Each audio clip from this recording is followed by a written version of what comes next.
No. Stop, Brendan. Pre-roll. Pre-roll. Wondering how we bounce back from the pandemic? The good folks over at Future Hindsight wondered too. So they interviewed thought leaders and activists about how they envision rebuilding a better America from the ashes of the pandemic. This week, biographer Zack Carter shares how Keynesian economics might hold the key for recovery. Tune in wherever you get our podcasts or futurehindsight.com. The Majority Report with Sam Seder, where every day's Casual Friday.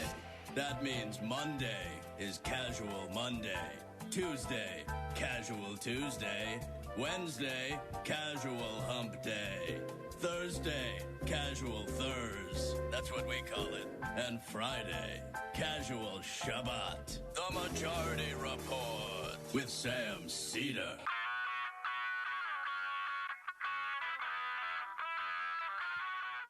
It is Friday, November 13th, 2020. My name is Sam Seder. This is the 5-time award-winning Majority Report. We are broadcasting live steps and steps and steps from the industrially ravaged Gowanus Canal in the heartland of America, downtown Brooklyn, USA. On the program today, fear not, despite the fact that it's Friday the 13th, Heather Parton, or Digby, as you may know her, from salon.com and the blog Hullabaloo, will be joining us. Also on the program, it is day 6 of the Republican temper tantrum, as Arizona is now in the fold for sure, and Biden's win becomes historic. Meanwhile, COVID rages out of control. 163,000 infections yesterday. 1,200 folks died. 67,000 are in hospital. And in the upper Midwest, a catastrophic lack of beds and medical personnel. Meanwhile, more than 130 Secret Service officers, more Republican officials, including Corey and Lewandowski, and 87-year-old Don Young, Republican congressman from Alaska, have COVID.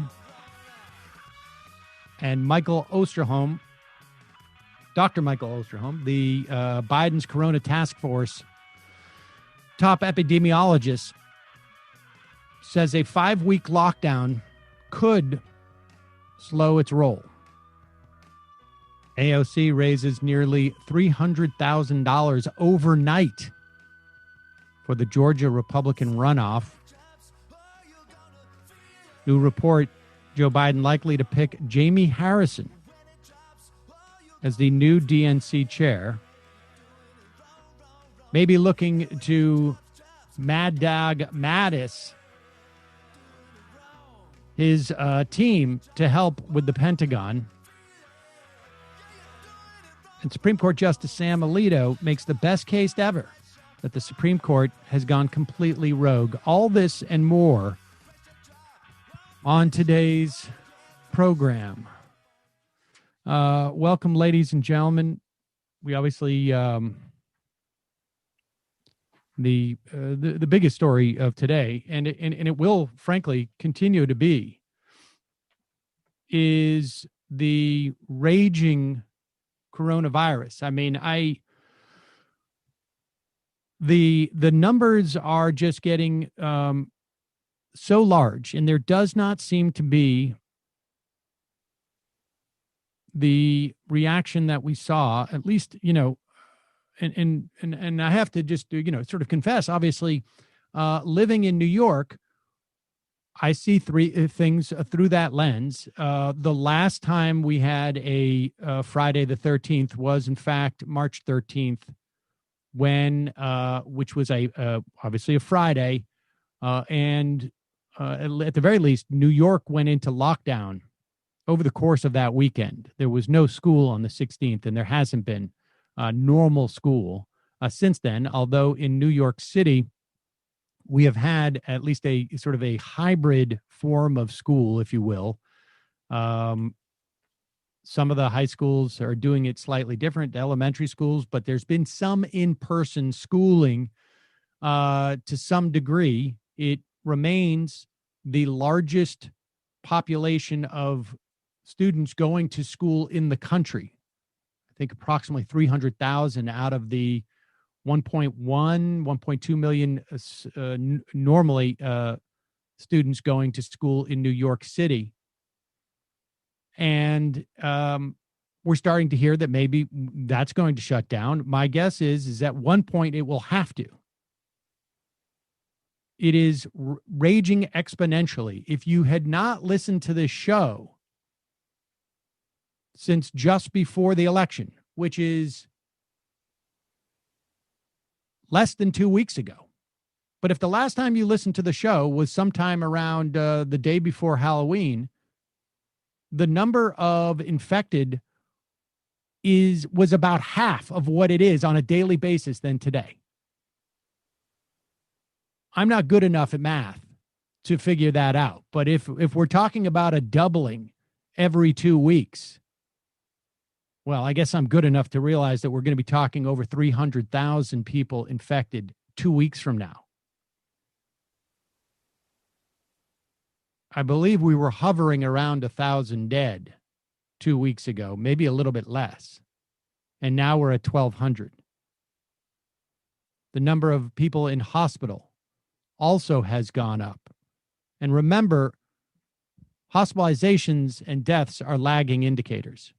So what's going on today in terms of infections is going to implicate hospitalizations 2 to 3 weeks from now, and deaths 4 to 5 weeks from now, 6 weeks from now. When we were at this stage in New York City, the city reacted. New York State reacted. In many respects, maybe not making the best decisions, frankly.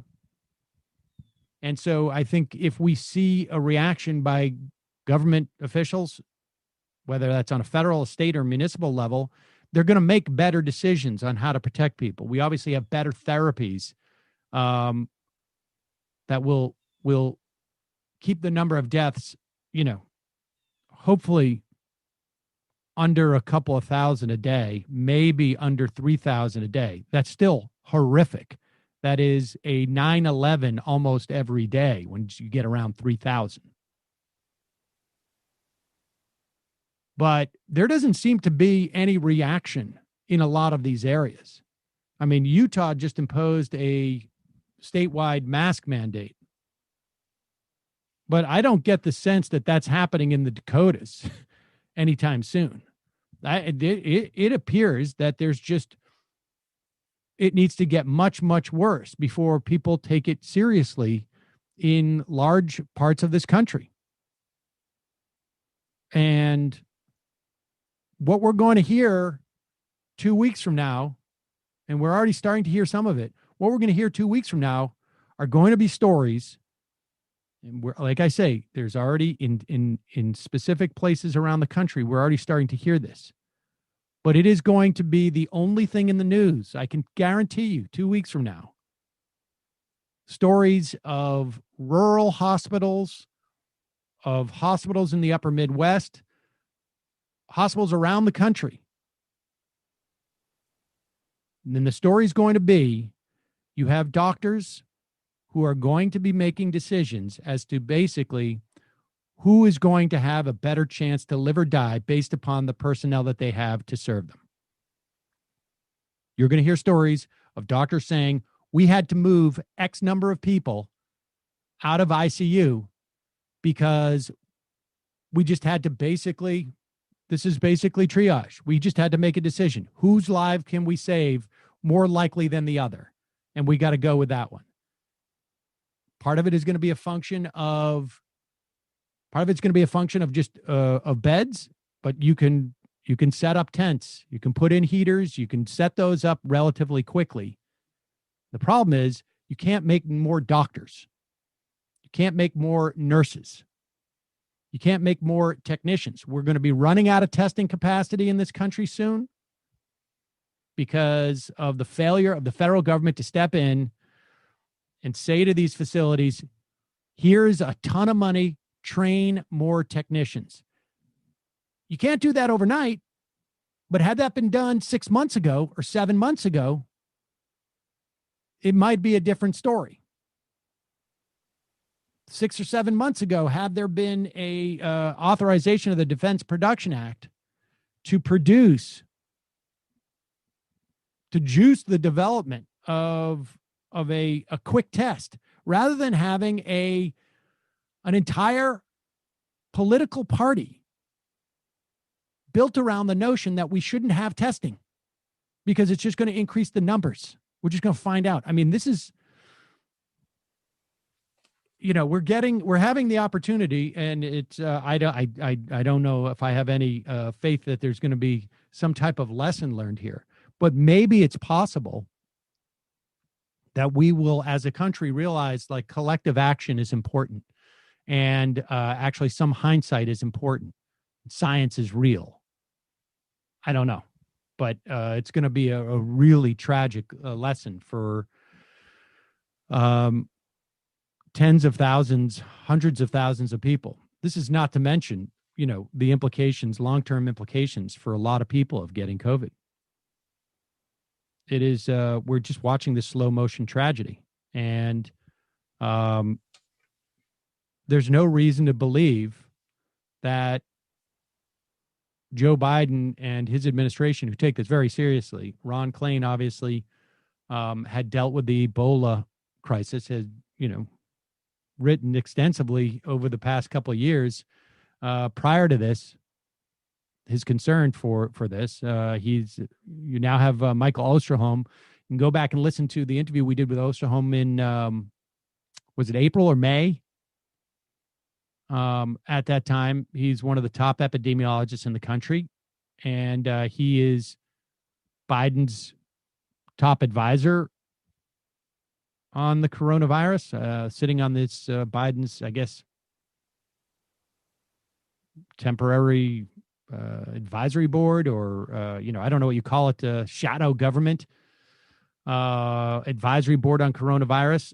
He is suggesting that a 4 to 6 week lockdown nationwide could, at the very least, drop the rate of infection so much so that we could then, with, using best practices, make it into a period where there may very well be a vaccine available. But that's not that. I mean, it's hard for me to imagine any scenario where we're able to do that prior to Joe Biden becoming president, and it's certainly not going to happen with Mitch McConnell and Donald Trump and the rest of the Republicans. So be safe. People going home for Thanksgiving or seeing family. And if you're going to do that, and it's a risky thing to do, start quarantining now. Really start yesterday. And to protect your loved ones, protect everybody else you might come in contact with. And if you can avoid doing that, avoid doing it. It is a very difficult time. We'll have more to say on that as well going forward. We were going to play a clip of, all right, let's play this clip. We will get to Heather in just moments. Here is, just to give you a sense and to be clear,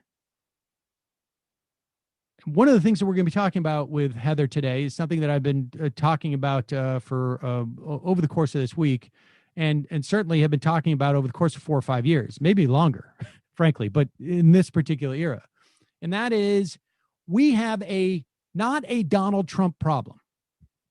We have a Republican Party problem. We have a Republican Party problem. And every time we exalt a reasonable Republican, we are diminishing the size and the depth of the problem with the Republican Party. And I would also argue that for a lot of them, that's their agenda. It is to mitigate the damage to their brand.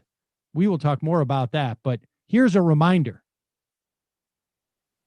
Now, almost every single Republican politician, right, at the beginning of Donald Trump's career, had distanced themselves from him, except for, I think, Jeff Sessions, who, of course, was immediately booted. But here's Rand Paul. How does Rand Paul respond to the doubling of infections over the course of the past 2 or 3 weeks, to 25% more deaths over the past 2 or 3 weeks on a daily basis, to the spiraling out of control, and to the most sort of disturbing aspect of this, really, is we are overrunning our capacity to treat people. How does he respond? Well, here he is on Fox News saying we should be celebrating. Protecting them. But the other thing is we have 11 million people in our country who have already had COVID. We should tell them to celebrate. We should tell them to throw away their masks, go to restaurants, live again, because these people are now immune. But Dr. Fauci doesn't want to admit to any of that. Dr. Fauci's like, oh, woe is me, until the election occurs, and now maybe he'll be changing his attitude. But the bottom line is there's a great... How despicable does it get? First off, we don't know the level of immunity that people with COVID have. We don't know if it lasts for 3 weeks or 2 weeks or 6 months. People with antibodies rarely go to the hospital and get a measure of how much antibodies they have.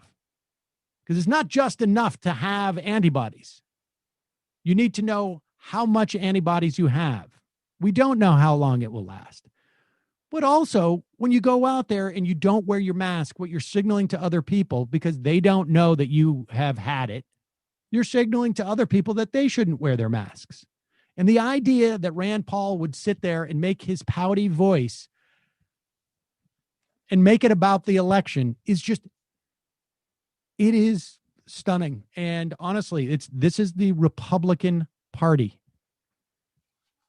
And the fact that I even have to say it that way is indicative of a massive failure by the media and the Democrats, frankly, because it's their job to make this clear to people.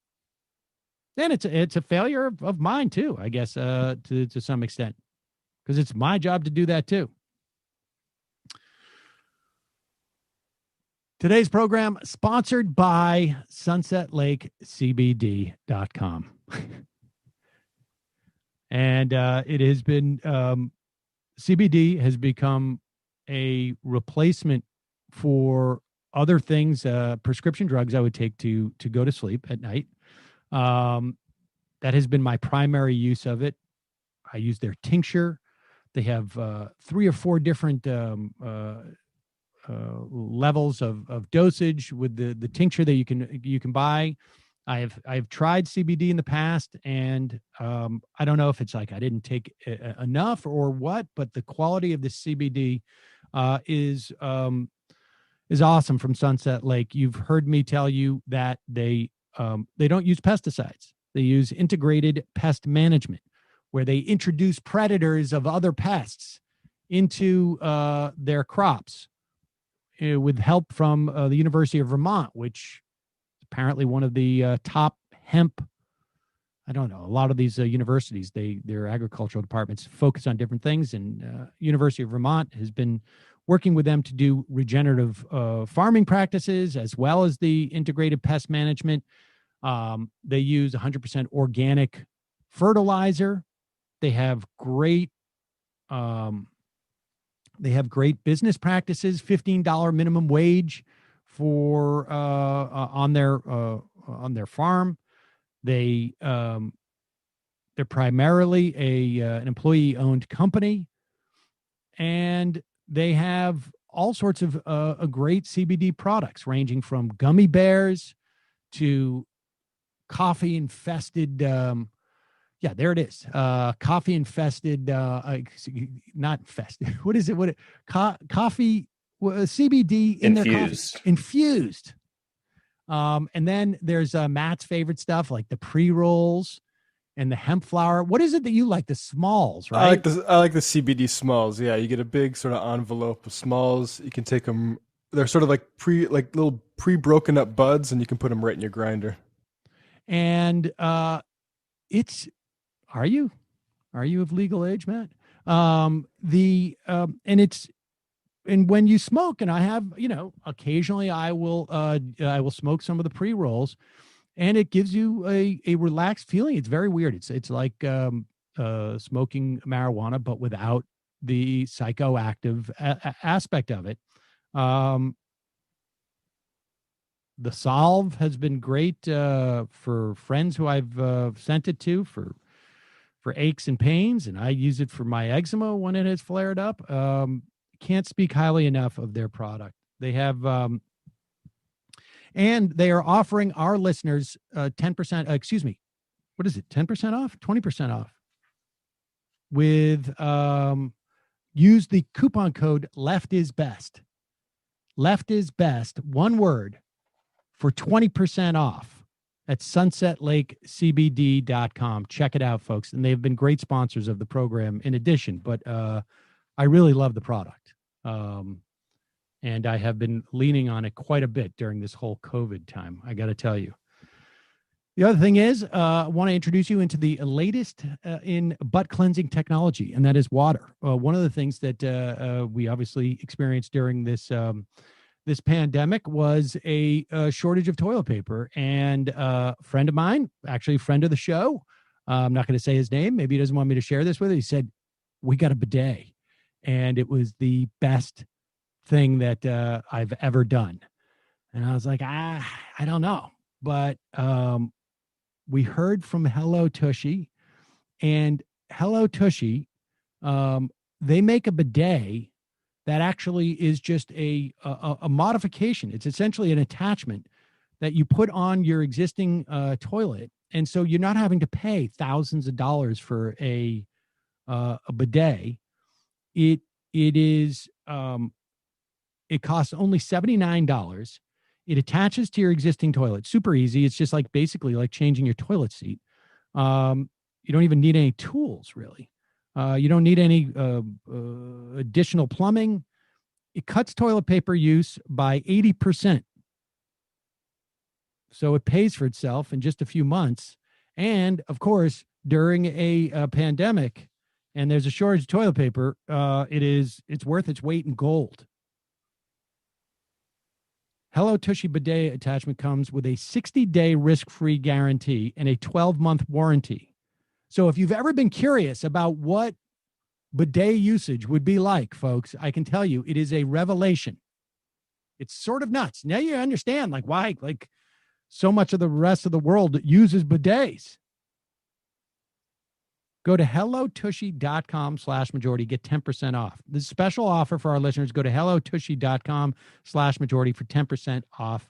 Check it out, hellotushy.com/majority. Okay, and just a reminder, folks, this program, if you miss any part of the first hour of this program, you can check it out over on the Peacock app, on the Choice channel on the Peacock app. We are on that app 5 p.m. Today's show will be on at 5 p.m. It'll be on at 10 p.m. And in between, you can see both Mehdi Hassan's show and Zerlina Maxwell's show. And check it out. They put on some very nice graphics on the show. So if you want to see this program with slightly upgraded graphics, I mean, I like our graphics, but their graphics, I'm not going to lie, are a little bit nicer. Check it out. Plays every day. And it's also a great way to share the show with your friends because everybody's got that Peacock app now. So it's, I don't know, I think it comes on those smart TVs already loaded. All right, let's welcome to the program the proprietor of the blog Hullabaloo, writer from salon.com, Heather Parton. You may know her as Digby. Heather, are you there? We are waiting for her to join momentarily, ladies and gentlemen, as we wait for the technology. Hi, Heather. Hi, can you hear me? We can, yes. How are you today? I am fine. How are you doing, Sam? Doing pretty good. Thanks for joining us. Is her sound okay, guys? Yeah, it sounds pretty good. I think Okay. there was some echo early, but I think it's gonna even itself. Great. So, Heather, let's dig into this. You and I have, we have talked about this theme quite a bit, and I want to focus. Obviously, the COVID situation is what it is. I mean, I think, and we can touch on Ron Klain's appointment, which I think, I frankly, I am, from the perspective of somebody who doesn't want this country to be sunk by this pandemic, I think it's an incredibly wise choice. And frankly, as someone who I perceive to be to the left of the Democratic Party, or on the lefter side of the Democratic Party, somewhere in there in terms of my politics, Ron Klain is about as good of a choice as I could imagine from what I would expect from a Biden administration. I mean, I remember when Rahm Emanuel was picked by Barack Obama, and I remember maybe you and I had a conversation about it 10, 15 years ago on the radio, going like, oh, this is not good. Because I mean, he was a guy who was hostile to the left. Absolutely. And that hostility too, all Democrats at that time had a problem of a lack of willingness to confront Republicans. But that didn't, but now, there seems to be sort of like two types of Democrats who are not on the left. It's either, the kinds who are afraid to confront Republicans, or the kinds that are hostile to the left. And there's sometimes they're both, but that's not necessarily the case. And I think Klain seems like someone who is not necessarily afraid to confront Republicans, and also not hostile to the left. I mean, that's not seems true to me. I mean, I've been watching Ron Klain for a long, long time. I mean, he's been around for a while, and I've referred to him as sort of the Zelig of Democratic politics going back to the 90s. He's not a particularly old guy, but he's just, I think, very, very young. He was on the Senate Judiciary Committee. He's known Joe Biden for a long time. And I agree with your assessment of him. I mean, first of all, I think he is a super competent bureaucrat. I think he understands every aspect of the U.S. government. I think he's been around long enough, and I think he knows how to work the levers. And it's going to be very, very difficult to do that this time. You just can't afford, I mean, one of the, love him or hate him, one thing you have about Joe Biden, and probably the team that he's going to bring in, are people who have experience in government. And normally I don't care about that. I'd rather have fresh ideas and new blood and all the rest of it. But we are coming into a unique situation with, Donald Trump not only being thoroughly incompetent in every way, he's had a bunch of henchmen in there, consciously destroying what they call the administrative state and working hard at it. So it's going to be, and plus, of course, we're in the middle of a pandemic and an epic economic crisis as a result of the pandemic. So having people who know how to do things, it's going to be hard enough. So there's no time, there's no learning curve. There can't be. So Ron Klain is an excellent choice. And also what you said, which is that, I've been observing him over the Trump years and the latter years of the Obama administration. He's been a visible character in media and around. He writes op-eds. He's somebody that we've been able to observe. And he does not seem to be hostile to the left to me. If anything, I think he has, sensitivities in that direction. It certainly has seemed that way to me. And, maybe we'll be wrong, but he is no Rahm Emanuel. That much I know for sure. He is not that guy. He's not someone who is actively trying to disengage the left. And, I really think and there was the guy, Robert Gibbs, was Obama's, was he his press secretary? I think he was really hostile to the left. And there was a whole cadre in there around Obama that worked I mean, this was one of their primary, goals, was to deactivate the left that had been activated in that Obama campaign. And that was a really, really destructive thing to do. And it just can't happen this time. Biden needs all hands on deck. He cannot afford to alienate any part of the party, I don't think. I mean, the left is much stronger in the Congress now than it was then. Particularly in the House, and also the outside groups are much more stronger, and he can't afford to do that. So I think I'm hopeful. Maybe you and I are both going to look back on it 6 months from now and go, boy, were we ever naive. But I that choice, and the fact that it was the first choice aside from the coronavirus task force, which of course was equally important, but for him to put Klain out there right away, I think was a very reassuring thing to the entire coalition. Just sort of, okay, this is going to work out, at least with this, in this regard. Who knows what else is going to happen, but right. That one, and it's an extremely important job. Now I remember when Donald Trump came in and he put in Reince Priebus into that job, and I just went, oh, this guy has no clue. I mean, you got to have somebody good as the chief of staff. It's a gigantic job. Anyway. And a couple of points I want to expand on. We know, and I think that, it is very difficult for people to get a sense of what, and I don't have a clear sense of what went on. I do know that Steve Bannon, 3 months after the election, went to CPAC and basically said, this is our agenda. We are going to destroy the administrative state. And it is perfectly consistent with Republican ideology. It is perfectly consistent with conservative ideology. I think even the firing, look, as far as I'm concerned, the Pentagon could be 1/20th the size, and I would still think it was too large. So I'm not someone who is, particularly concerned about the operations of the Pentagon beyond like they should be smaller and less. But as an example, I think the firing this week of the civilian leadership, rather than being indicative, it's still there's an open door. I mean, gosh knows what's going to happen between now and January 20th. But I think a big part of that, because they've already done it essentially in all the other agencies, as it were, of the government, is to install and embed and these Trumpistas, these Republican, the far right, conservative Republicans in there, the Islamophobes, the bigots, and the war hawks, and install them in there, if only to make it more difficult for Biden to operate. I mean, it's because all this stuff needs to be cleaned up, and it's not easy. Like they're talking, you read some pieces, I think it was in the Washington Post, about the executive orders that Trump is considering. And this is a project by the Republican Party, because this is not just he's putting in orders that he knows can be reversed.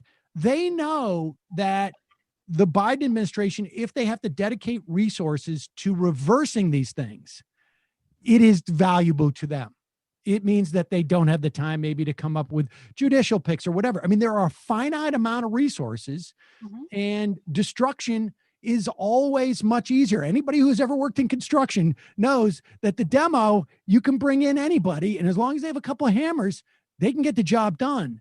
But actually constructing something, you have to put real resources into it. And we know this is the case.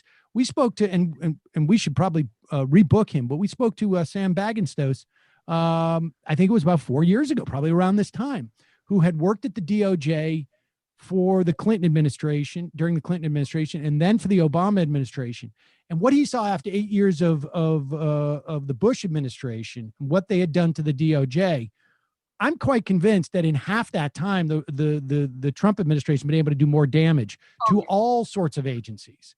And so that is one thing that's sort of going on here. And I think Klain is bringing in competence. I mean, that's why we're hearing Biden talking to the Mattis people. And Mad Dog Mattis, as far as I'm concerned, should be as far away from the levers of power as possible. But I understand the inclination to bring in people who sort of like know the lay of the land. Right. Like, who are the people in these agencies that you got to watch out for who are there to destroy them? I don't know if I agree with bringing in mass people. I just frankly haven't read into that enough. But the idea of bringing in people who might not be politically aligned, but, you know, can at the very least clear out the landmines for a while might not necessarily be a bad idea in certain areas. But let's talk about, you know, that aspect of being able to indicate and be clear as to where Republicans stand in all this. I hope that Klain is maybe a hint that Joe Biden, despite the fact of his rhetoric about unity and fever breaking, I hope that there's some understanding that this is that's not the case.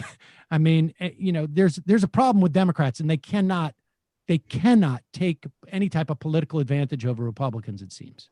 Well, you're absolutely right. I mean, I was heartened a little bit by the excerpts from Obama's book that came out this week. And I haven't read the book, obviously, but of the excerpts that I read, one of the things seemed coming from him was an awareness, more than an awareness. And he was absolutely declaring the fact that the problem wasn't Trump, that it was Republicans, and that this had been, he said, the only difference between Donald Trump and Mitch McConnell is that he had fewer inhibitions. You know, and I think that is a very, very astute and important observation.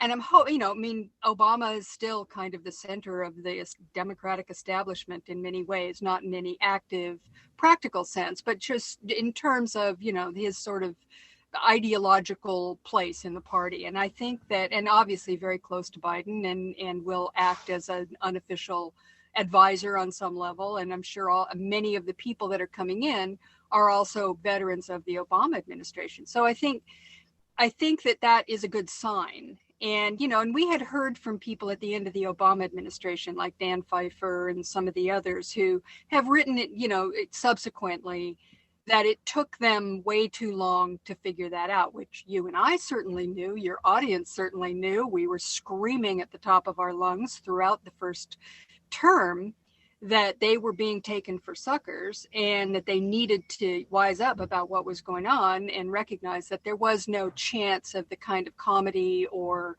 some kind of bipartisanship that, by the way, was promoted very heavily by Joe Biden, even more than others in the administration. Absolutely. And, you know, but so I'm hopeful, though, that maybe even old Joe has learned, you know, new tricks here and understands this, that they are dealing with a very different kind of party than they were back in the 90s. I mean, if it took them a decade to understand that, it's a little upsetting, but I'm hopeful that they do. I don't know that for sure. And in fact, today I saw a piece by Jonathan Chait in the New York Magazine saying that Democrats should agree to give tax cuts to the rich on behalf, you know, because Republicans in the past, back in the 90s and during the Obama administration, that was one way to get them. Like what was it that they did in 2011 on that just disastrous on budget? the fiscal cliff.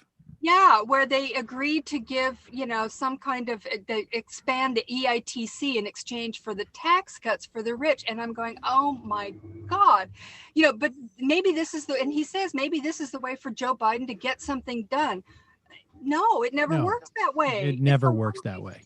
It's always a one-way street. And the fact that that anybody is even thinking along these terms. Now, I don't know if anybody's listening to Jonathan Chait, it sounded like it was just his idea. It wasn't something, he didn't report it as something he'd heard, but nonetheless, I mean, this is the kind of thing right out of the gate. I just don't want to hear anybody saying this. And let's talk about this from just a sheer, let's put aside for a moment an ideological assessment of this, right? Because there's too often like, this critique that we are making is the way that the establishment and some of that is a loaded term, But the way that the establishment has always attacked the critique that we're making, and I say always because I think the country, the Democratic Party, the country, certainly younger people have moved to the left from where the center was. Even the center has moved to the left. Absolutely. From where it was, 15 years ago when you and I were talking about this as Democrats were taking power in 2006, finally from the Bush administration in the wake of 9/11. And what was going on at that time was there were activists who were just able to express themselves over the 3 or 4 or 5 years before that because of the advent of technology and blogs. Mm-hmm. And there were alternative opinions that were starting to populate our politics. And the opinions that were being expressed then were, certainly there was ideological divergence from the Democrats, but what there was, what the prominent aspect of what they called at that time the netroots was a desire for Democrats to realize that they are involved in partisan politics, right, and that there was an asymmetrical approach to these things. Mm-hmm. And this week, I know you and I have talked about this, and I've said it, I don't know, maybe people are sick of hearing me say it, but I'm going to say it again. The perfect encapsulation of that this week was when we had Chris Coons go on television. He's being interviewed by CNN. He is chastising the Republicans for supporting Donald Trump, whatever you want to call it. If people want to say that this is on the route to a coup or a test run for a coup, I think that's a legitimate concern, at least on some level. I think that had things been closer, if the voting, people should make no mistake here.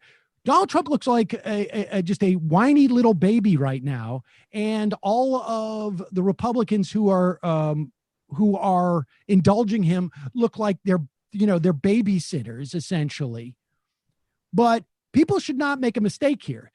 If Joe Biden doesn't win Georgia, if Joe Biden doesn't win Arizona, and he just wins Pennsylvania by a small margin, I got news for you, folks. This could have gone the other way, and people should not make that mistake. They should not mistake the incompetence of the Trump administration to capitalize on this with the idea that wasn't necessarily their intention. Right. But putting that aside, Chris Coons is on CNN. He is criticizing the Republicans. Allison Camerata, the host, says to him, but what are they saying in private? And he goes, well, in private, they've actually all congratulated Joe Biden. And they're saying this is really unfortunate, whatnot. And it's like, the inability of Democrats to hold Republicans to account. You cannot, who they are as private individuals is wholly irrelevant to what they are doing to the country and to politics. You hold them to account for what their public proclamations are. You do not let them get off the hook by what they're doing in private. Who cares? It's irrelevant. And who knows that they're telling you the truth anyways? But that's irrelevant. And this is a problem, and it's now starting to come out. And it's a bell I've been ringing for a long time, but it's we see it in the context of Doug Jones talking about his loss in Alabama, and the Washington Post saying Democrats do not invest in districts; they invest only in candidates in terms of the way that they operate.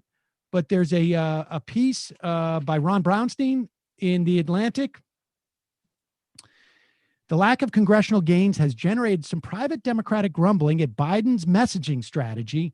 Rather than presenting Trump as the culmination of Republican policies and values, people, longtime listeners of this program are going to think that I wrote this sentence. Rather than presenting Trump as the culmination of Republican policy and values, Biden has consistently portrayed Trump as an aberration. Many strategists on both sides believe that made it easier for voters to oppose Trump, but still pick Republicans in the House and Senate races. I wholeheartedly subscribe to this. I would say that the problem is not just Joe Biden, because you cannot just do this in 6 months. The Democrats have failed since 2016 to tie Republicans to Donald Trump.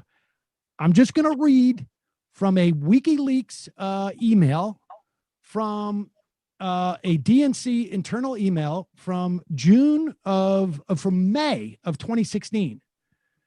It is from one person to another. It doesn't matter. I don't know the individuals here. It's just the Clinton rapid response operation we deal with have been asking us to disaggregate Trump from down ballot Republicans.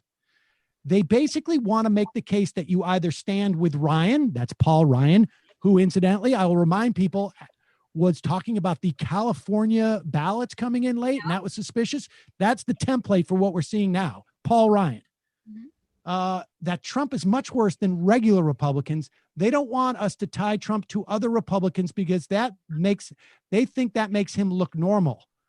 And this person's writing saying, I think that's a problem. I push back that we cannot have our state parties hold up Paul Ryan as a good example of anything, and that we can't give down ballot Republicans such an easy out. That has been the Democratic strategy for 5 years. And that is why we had the results that we had on Wednesday, because they have never held Republicans to account for Donald Trump. I could not agree with you more. And I will say one thing. Now, that Clinton email, WikiLeaks thing, I mean, that's even more disturbing, because I kind of understand why Joe Biden was in the position he was. I'm not gonna hold him accountable for this. And the reason is this. We were in a crisis, a desperate situation, and he was trying to cobble together a coalition for this election to get Donald Trump out. That was his job. And what he was trying to do was not alienate voters. I don't think he was out there saying, oh, Paul Ryan's a good guy, or, whoever, Kevin McCarthy, right. I can work with him. He's terrific. I mean, back in the primaries, he said at one point that he could work with Mitch McConnell, or that he thought they'd have an epiphany. He never said that again. As far as I know, in the general election, I didn't ever hear him saying, I mean, he made himself the uniter and all that, but it was a very vague sort of amorphous promise. He wasn't out there, talking about the down ballot races like they were special and terrific. So, that is very disturbing that they did that with explicitly talking about Paul Ryan. I don't hold Joe Biden responsible for that, because I get why he did what he did. I agree with that. The rest of the party from 2016 on, and you and I have been screaming about this at least once a week, about the fact that this is a Republican problem. Donald Trump was a symptom. I mean, this is that we're talking in cliches now. We've said this so much, and that people should have, actually, absorbed this message. Donald Trump, I mean, all you had to do was look at the way that they collaborated with him. They were getting what they wanted out of this. This isn't as if they were sitting there, people like, and again, this is Chris Coons and the rest of them going, well, privately, they really wish he wouldn't tweet so much, or gee, that's Trump, that guy, Meanwhile, they're getting everything they want. Look at the judges. I mean, they packed the judiciary. They just stole a Supreme Court seat for the second time in 4 years. And they got their tax cuts, their big tax cut there, and they're happy about that. But this was their dream president in many ways. I mean, I've quoted many times this thing that Grover Norquist said way back in 2015, I think, which was that, we just need a president who has working digits that can hold a pen. That's all we need. And that's what they got. Now, granted, He was pain in the neck.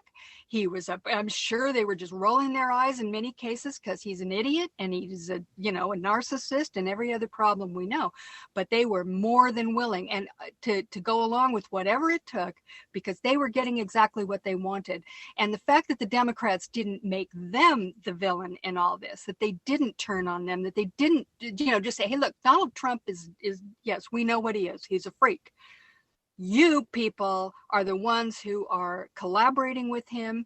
You are acting as his henchmen. You are accomplices to every single thing he does. And you're the problem, not him. And they didn't do it. And poor Joe Biden, I mean, I shouldn't say poor Joe Biden, but Joe comes in with this, insane task of trying to, campaign during a pandemic and trying to, just gather a few, voters in the suburbs to try and get over the top and get his own coalition out hugely. And it was too late by that point. You're absolutely right. 6 months before the election, you can't start making that case. It was way too late for them to do it. So it was their fault.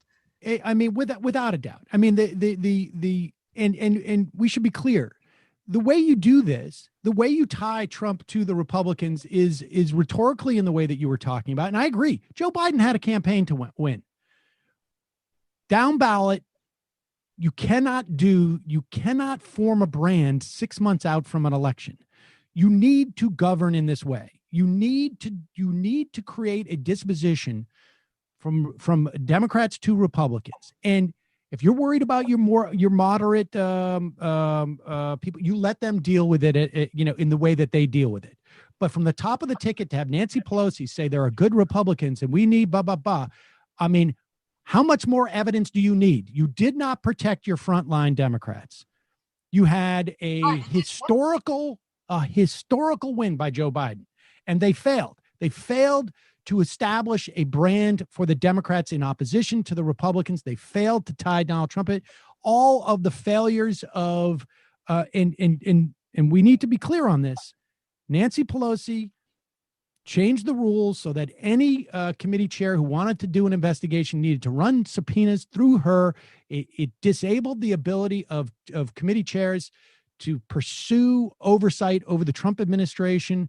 The whole thing is, we don't want to be accused of being like Benghazi. I mean, and this is the sympathetic reading, incidentally, folks.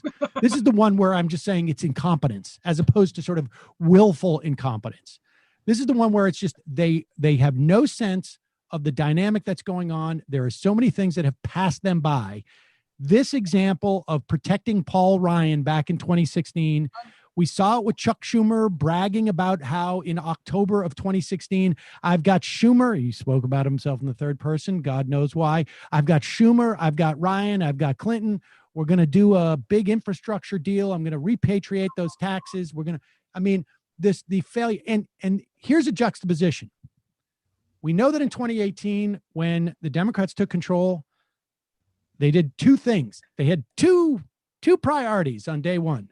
One was to pass H.R. 1, a fantastic bill, obviously couldn't go into law until you take the Senate, about voter protection, about expanding voter rights, about anti-corruption, about lobbyists. There was more. It was people should go back and look at it. It was a good piece of legislation. And the other job, number one on day one, was to vilify Ilhan Omar. And which one do you think, folks, resonated? It was the Ilhan Omar. Go back and look at the news reports. They lose this time around, and exactly the same play, except for this time it's AOC, and let's compare and contrast that with what the Republican House majority leader McCarthy did. What he did, a minority leader, what he did on day one. Here it is. He is talking about, understand, they have elected at least multiple people who are QAnon followers. Right. Let's see this. How concerned are you about the Marjorie Taylor Greene, the Lauren Boeberts, who have talked about and supported QAnon in the past, creating controversy for your conference? I mean, Marjorie Taylor walked around. Did Bresnahan give you this question? No. Look, Marjorie Taylor, she walked around with the Bible looking for Reps Tlaib and Omar, saying that they needed to swear on the Bible and not the Quran. Like, how are you going to deal with? Look, our party is very diverse. You mentioned two people who are going to join our party, and both of them have denounced QAnon. So the only thing I would ask of you in a press, these are new members. Give them an opportunity before you claim what you believe they have done and what they will do. I want to read a statement from Marjorie Taylor Greene today. Our first session of new member orientation covered COVID in Congress. Masks, masks, masks. I proudly told my freshman class that masks are oppressive. In Georgia, we work out, shop, go to restaurants, go to work, and school without masks. My body, my choice. The Republicans are embracing these people. Yep. When a dozen lawmakers introduced a bill under John Boehner, under Barack Obama, to establish that Barack Obama was not an American citizen, he was asked on NBC television, "Are you going to do something about this?" And he's like, "Well, I got to let my caucus do what they want to do." I mean, there is a real problem doing put aside ideology here. There is a real problem with the Democratic leadership in performing politics, in just, this stuff is not, the implications of this stuff is not a game, but they must get on the field and do basic politics. Ideology aside, they're losing their moderates too. Well, absolutely. And, you mentioned Doug Jones earlier with his critique of the, the districts versus candidates. There was AOC's, very passionate denunciation of the way that the moderates had run their race in terms of being, just kind of antediluvian in terms of their inability to grasp the new digital campaigning and their unwillingness to sort of expand out beyond with consultants and more creative kind of campaigns, all of which is legitimate. And you had Beto O'Rourke, who isn't a super progressive either in Texas, who also complained about the lack of resources and the lack of focus on organizing in these districts around the country, which are, granted, everybody knows that they're tough. I mean, the nation's been gerrymandered to death by the Republicans and their census, another one of their structural advantages. And unfortunately, it's going to remain that way for a while since the Democrats failed to take the state legislatures in this round that would have made it possible to maybe redo some of those districts and give them a bit more of an advantage. And the structural problem with the Electoral College, the structural problem with the Senate, all of this makes for an undemocratic, lopsided kind of, partisan, makeup of the country. Very difficult to deal with, but you have to deal with it. I mean, this is just the way it is. What's happened is that all the incentive structure on the Republican side is to become more and more radical.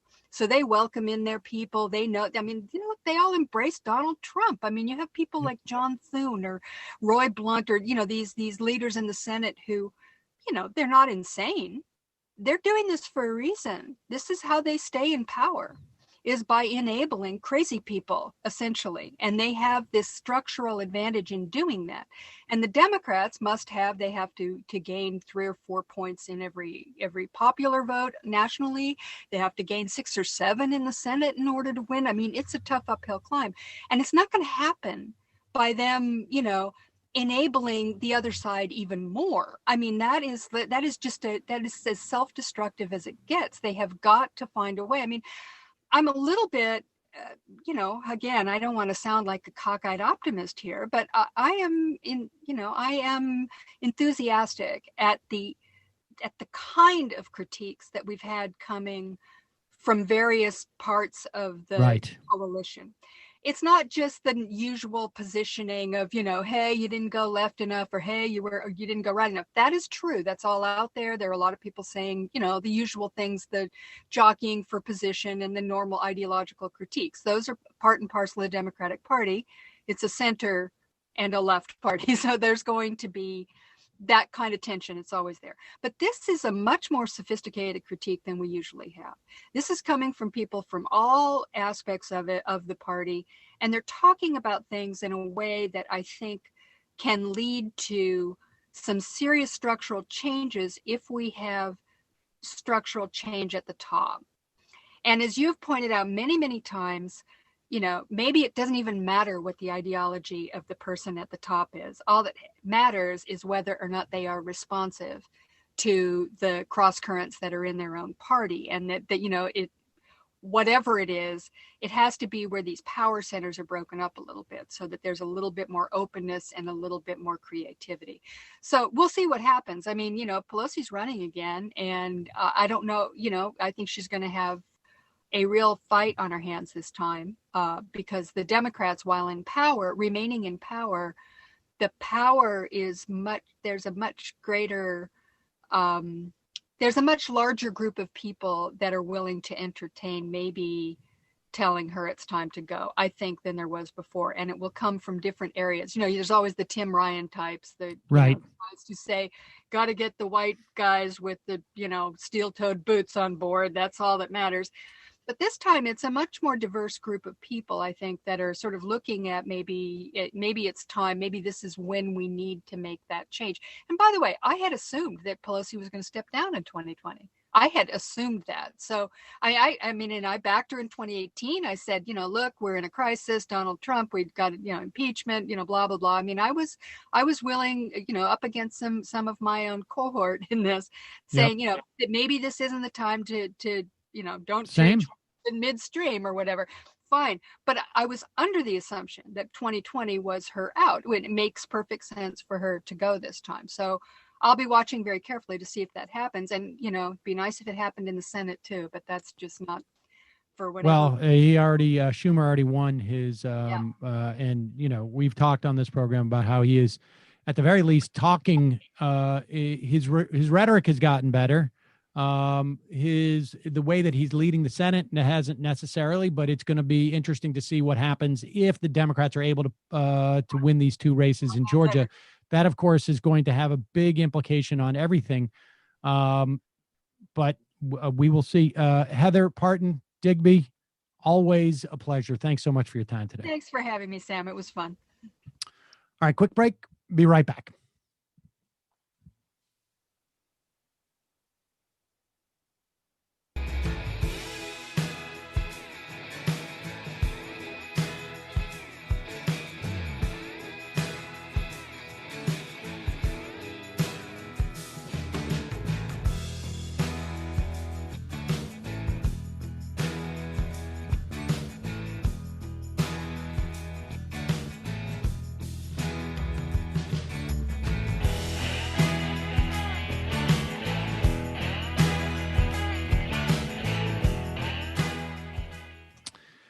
So we mentioned Senator Doug Jones, who lost his race in Alabama. He had won his race by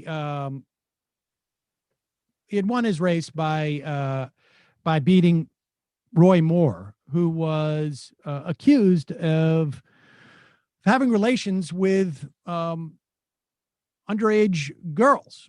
Essentially, or I don't know if they were necessarily underage, but they were certainly under his age. And certain local malls had issues with him. Let's say. Yes, he had to be escorted out of malls.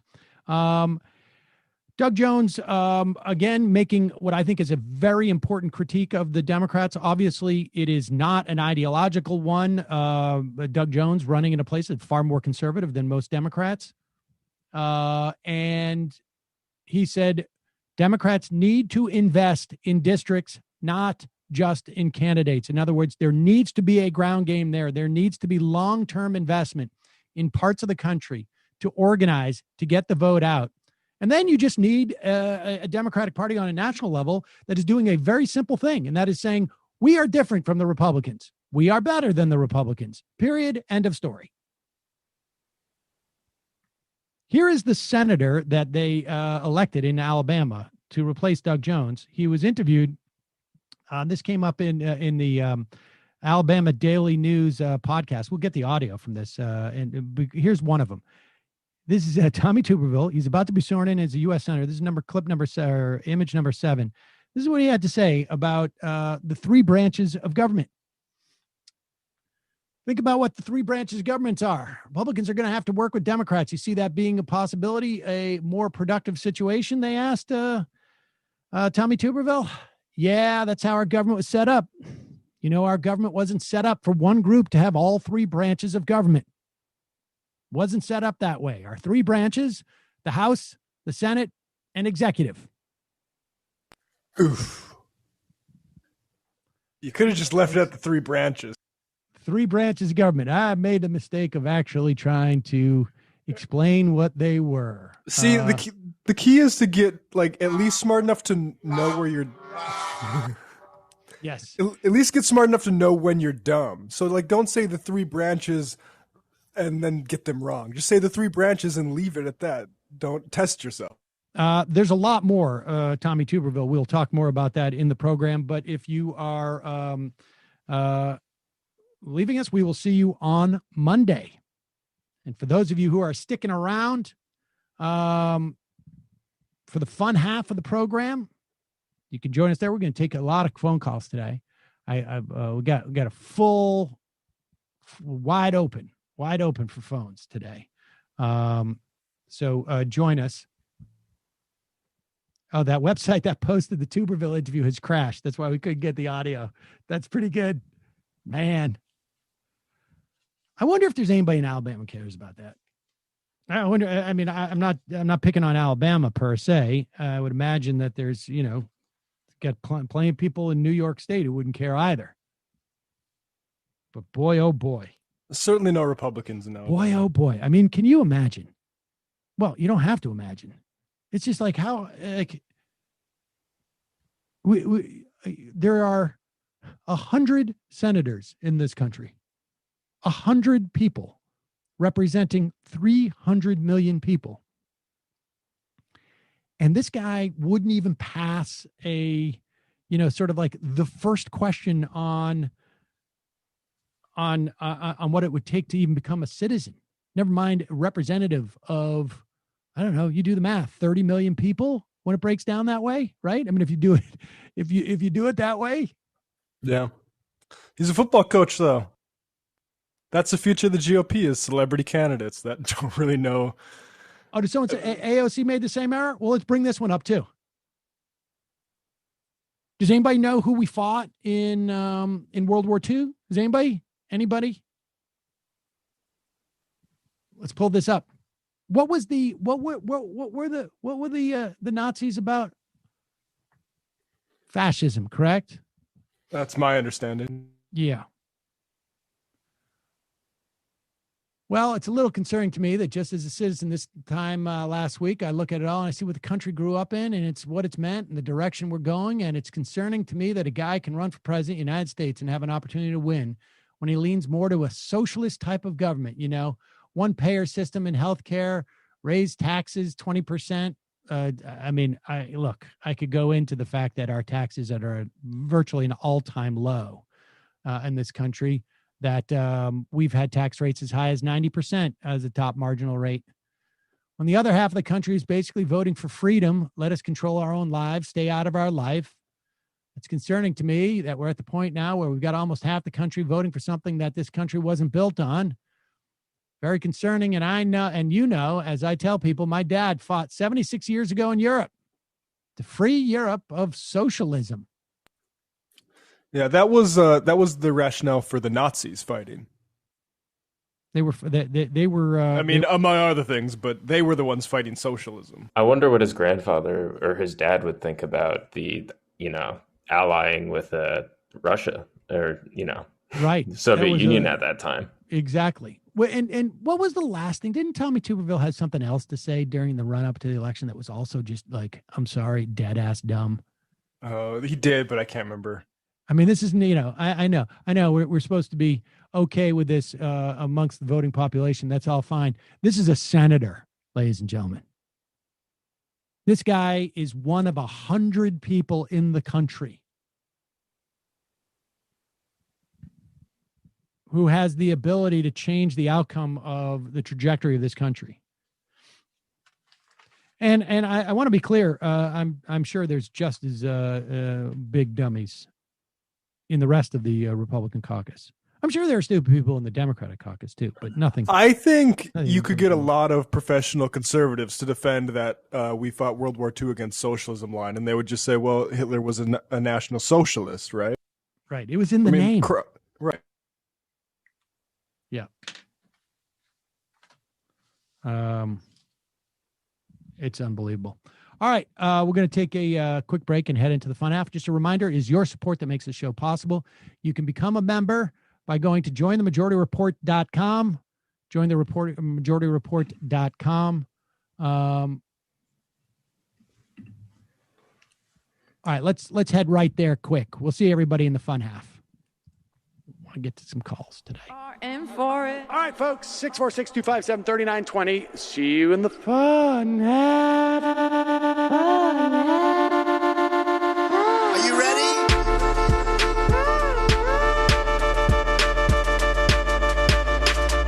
Who sent us this? Alpha males are back. Boy is back. And the alpha males are back. Just as delicious as you can imagine. The alpha males are back.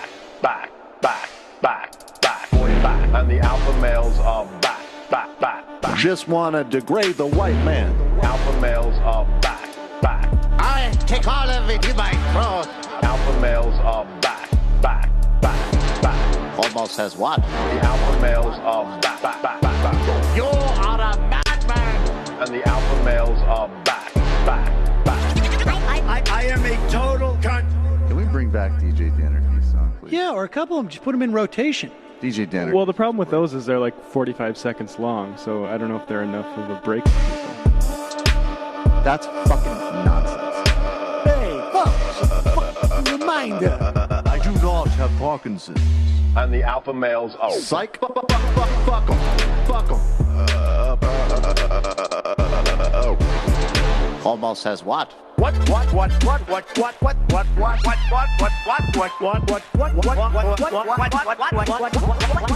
Almost has what?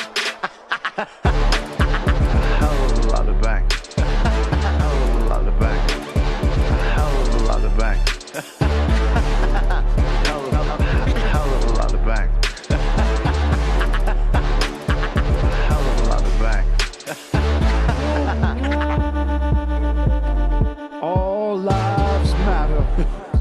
Have you tried doing an impression on a college campus? I think that there's no reason why reasonable people across the divide can't all agree with this. Psych. And the alpha males are back. And the Africans are black. African. And the alpha males are back. And the Africans are black. You see Donald Trump out there, doesn't a little part of you think that America deserves to be taken over by jihadists? Keeping it 100. Can't knock the hustle. Come on! Fuck them. Fuck things I do for the bigger game plan. By the way, it's my birthday! Happy birthday to me, Jew boy! I have a thought experiment for you. And the alpha males are back. Africans are black. Alpha males are back. Africans are black. Come on! Come on! Someone needs to pay the price for blasphemy around here. I am a total pussy.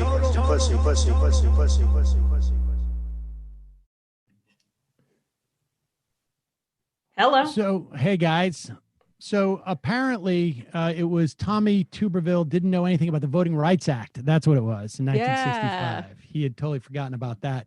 Also, I am just informed by my sister that this morning on WNYC, the mayor said that because the positivity rate has increased so quickly in New York City, schools may be closing soon there, which is not good.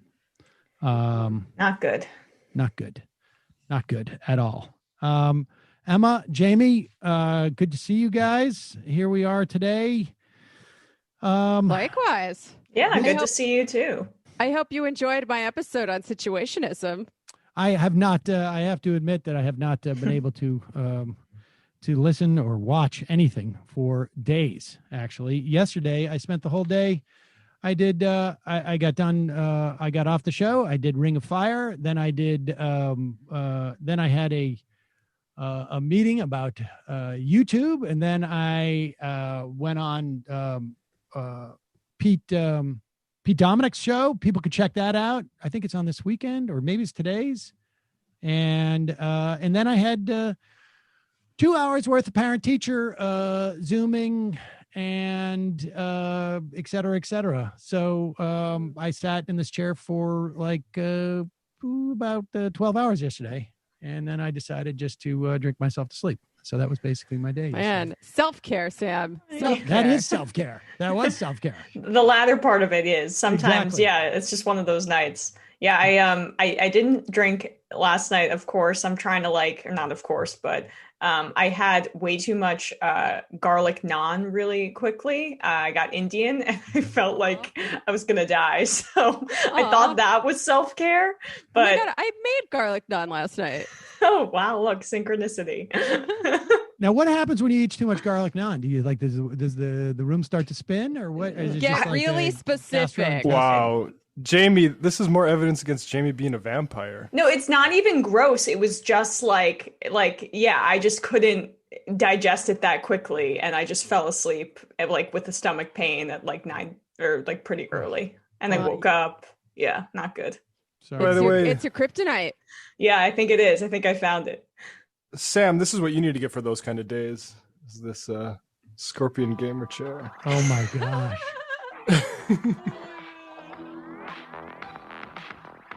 That's going to be every Twitch host in the country, right? I mean, there's no doubt in my mind. Like that's going to be, Piker's going to. I mean, how far away is he from that? That's what Will Menaker says. He used that to tweet. I don't know. I've been to his house, and he does have like a pretty nice gamer throne set up, but that was a while ago, so maybe he's evolved his setup since then. Hassan? Yeah. Yeah, I mean, I'm sure he's made like a bucket of money from Twitch and is now like expanding his empire in terms of a Twitch mech. Right, exactly. Yeah. He is such a Horkin beefer. I gotta say, like he gave me a hug, and I was like, this man could kill me with his bare hands if he wanted to. Yeah, he'd be good in the zombie apocalypse. All right. Speaking of zombie apocalypse, here is a clip of Justice Sam Alito. He is giving the, I don't know, it's like the opening speech for the Federalist Society or their gala or whatever it is. And here is Justice Alito. Remember, folks, there are no specific laws or even rules that govern the conflict of interests of Supreme Court justices. It is basically up to them. And it is, there are for all other federal judges, there are statutes. So there is for judges, there is an ethics rules that require judges to remain impartial and to avoid any appearance of impartiality. Appearance. So they have to be extra. It's not just enough that they don't have actual conflict of interest.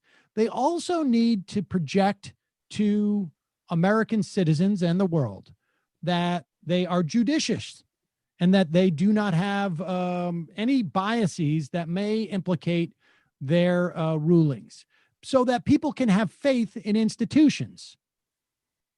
Here he is at his keynote address at this year's all-virtual Federalist Society National Lawyers Convention. Just check. I mean, the whole thing is packed full of stuff like this, but just check out this. You can't say that marriage is a union between one man and one woman. Until very recently, that's what the vast majority of Americans thought. Now it's considered bigotry. That this would happen after our decision in Obergefell should not have come as a surprise. Yes, the opinion of the court included words meant to calm the fears of those who cling to traditional views on marriage. But I could see, and so did the other justices in dissent, where the decision would lead. I wrote the following. I assume that those who cling to old beliefs will be able to whisper their thoughts in the recesses of their homes. But if they repeat those views in public, they will risk being labeled as bigots and treated as such by governments, employers, and schools. That is just what is coming to pass. One of the great challenges for the Supreme Court going forward will be to protect freedom of speech. Although that freedom is falling out of favor in some circles, we need to do whatever we can to prevent it from becoming a second-tier constitutional right. Can anyone come up with the idea that expressing your view that we should not have same-sex marriage is infringed upon in this country is just bizarre. The First Amendment deals with the government silencing this type of talk. The idea that like we can't have rights for gay people be the same for straight people because if people disagree with it, they'll be considered bigots. I mean, why? what I mean, this is insanity. Yeah, it's the equivalent of people on the internet equating or conflating cancel culture when you say something racist or inappropriate with some sort of persecution. I mean, I'd like for Alito to experience what it's actually like to be a persecuted group in this country, as opposed to just trying to cosplay one, basically. And these are the judges that are supposed to be impartial, and they pretend it's this fiction that the entire country has to agree to, and we tell each other this fairy tale at night that they're just going to look at the merits of the case and decide there. I mean, he was talking like a standard Republican senator from Arkansas there. And he's conflating the idea of First Amendment rights with the some type of protection from being criticized. Yeah. Well, it's a very, shall we say, reach of a definition of First Amendment rights, right? Because it's only supposed to refer to the government restricting speech, not, societal mores, which is also something that can have an effect on speech, I think, in this case, for the better, but is not designed to be part of the First Amendment. It's stunning. It's stunning that you have a Supreme Court justice who is equating First Amendment rights with as being infringed upon if people are criticized. Yeah, and apparently, right, these are supposed to be the textualists, the people that just read the letter of the Constitution and decide there. I don't think anything in the Constitution indicates that would be under the umbrella of free speech. I mean, he would have been the kind of guy that would have disputed the shouting fire in a crowded theater thing back when that case was decided, ostensibly because it wasn't in the letter of the Constitution, right? So now he's stretching it even further to very specific social reactions to the First Amendment for those kinds of protections. That's against everything he pretends to care about. Yeah. But society has a legitimate, the exception to the First Amendment are very narrow, and they are about curbing people's rights and when you can do that. He is not just expanding on the conditions in which you can curb people's rights, right? I mean, the argument is the state has a vested interest in making sure that people do not cause a panic that could end up hurting people as they run out of a theater. This isn't a question of him expanding what constitutes that type of state interest. This is him sort of throwing the onus onto the other people who are in the theater, saying, hey, actually, no, this guy, it's his religious edict that he yells fire in a crowded theater. And then the Muslim guy yells fire, and no, but that doesn't count. Well, that's a different story altogether. But this is him inverting the exceptions to the First Amendment and expanding it. I mean, it is where it becomes essentially a shield rather than an affirmative right as to what you can do, a shield from hearing other people speaking. I mean, it is equally my right to call you a bigot. In fact, it's more my right to call you a bigot than it is your right to not have me say that. And the inversion here is really important for people to understand, because this is going to be, they are using it in the context of religious grounds, but this will get extended to the government has no right to tell businesses to tell their employees to wash their hands, that the government has no right on First Amendment grounds. They will inhibit the government's ability to regulate businesses. I mean, this is, and it's super disturbing that he feels it's comfortable in doing that. Here is, if workers were to benefit, I think it would be a different equation, and he really would suddenly not care. I'm not sure I follow. Never mind. I was trying to say something really simple, and I got weird with it. What? Okay. You're saying just basically that the Supreme Court is united in its anti-worker hatred.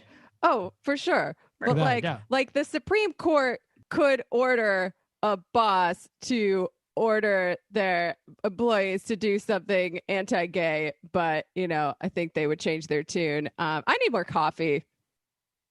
That's what I need. Continue. Okay.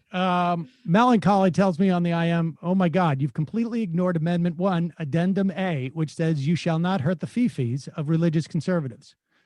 Can someone please tell me what a fifi is? You don't know what fifi is? Feelings.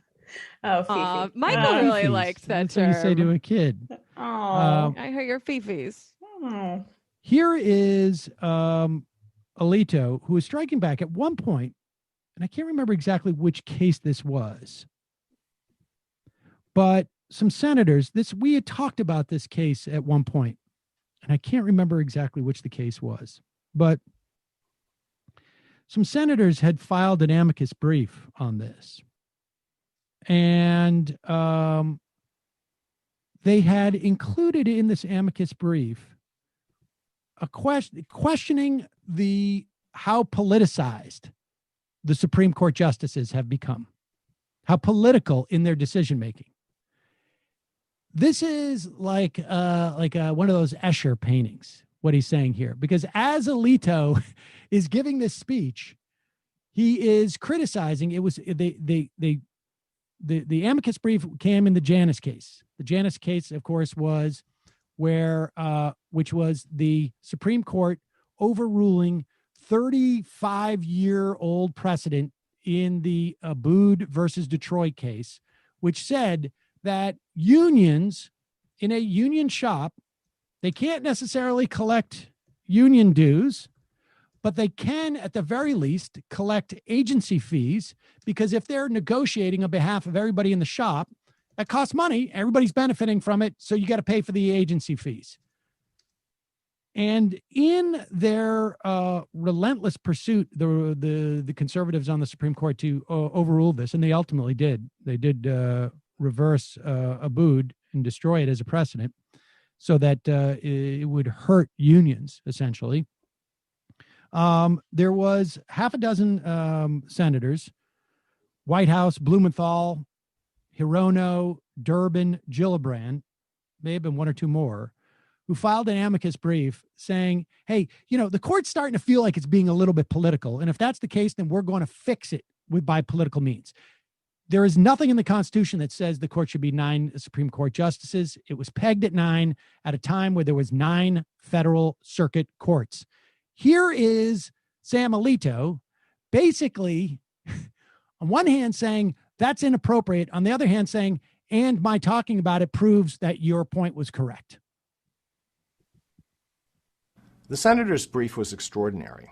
I could say something about standards of professional conduct, but the brief involved something even more important. It was an affront to the Right. I could say this, but I'm not going to. You just said it. You just said it. Oh, the reason why he's not going to talk about standards of professional conduct is there are no standards that say that senators cannot join in an amicus brief. There are, however, standards as professional conduct that would have basically said, if it could talk, if there was animated and it was a person, it would say, Justice Alito, this whole speech is a bad idea. But continue. But the brief involved something even more important. It was an affront to the Constitution and the rule of law. Let's go back to some basics. The Supreme Court was created by the Constitution, not by Congress. Under the Constitution, we exercise the judicial power of the United States. Congress has no right to interfere with that work any more than we have the right to legislate. Our obligation is to decide cases based on the law, period. And it is therefore wrong for anybody, including members of Congress, to try to influence our decisions by anything other than legal argumentation. That sort of thing has often happened in countries governed by power, not law. What are you talking about? One such place recounted what happened when his court was considering a case that was very important to those in power. He looked out the window and saw a tank pull up and point its gun toward the court. The message was clear. decide the right way, or the courthouse might be, shall we say, restructured. I mean, not, you can say restructured, but I think what actually the threat was that we're going to kill you. We're going to fire a cannon at you, as opposed to the reason why there are 9 Supreme Court justices is statutory. It is not in the Constitution. Maybe he doesn't realize this. Of course, it was the Constitutional Congress that made the Constitution, but putting that aside too, the bottom line is Congress decides the number of justices, period, end of story. There has never been any difference in that. There has never been a situation where the court decides how many people on there.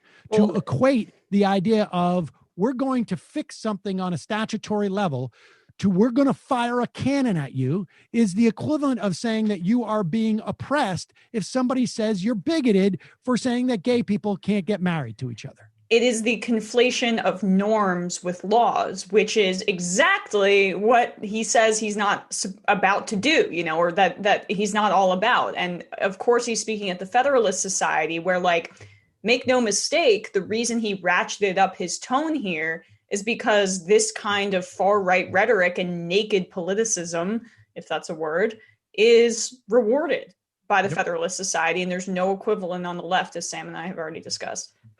Yeah, and also, this country is governed by power. Let's be real.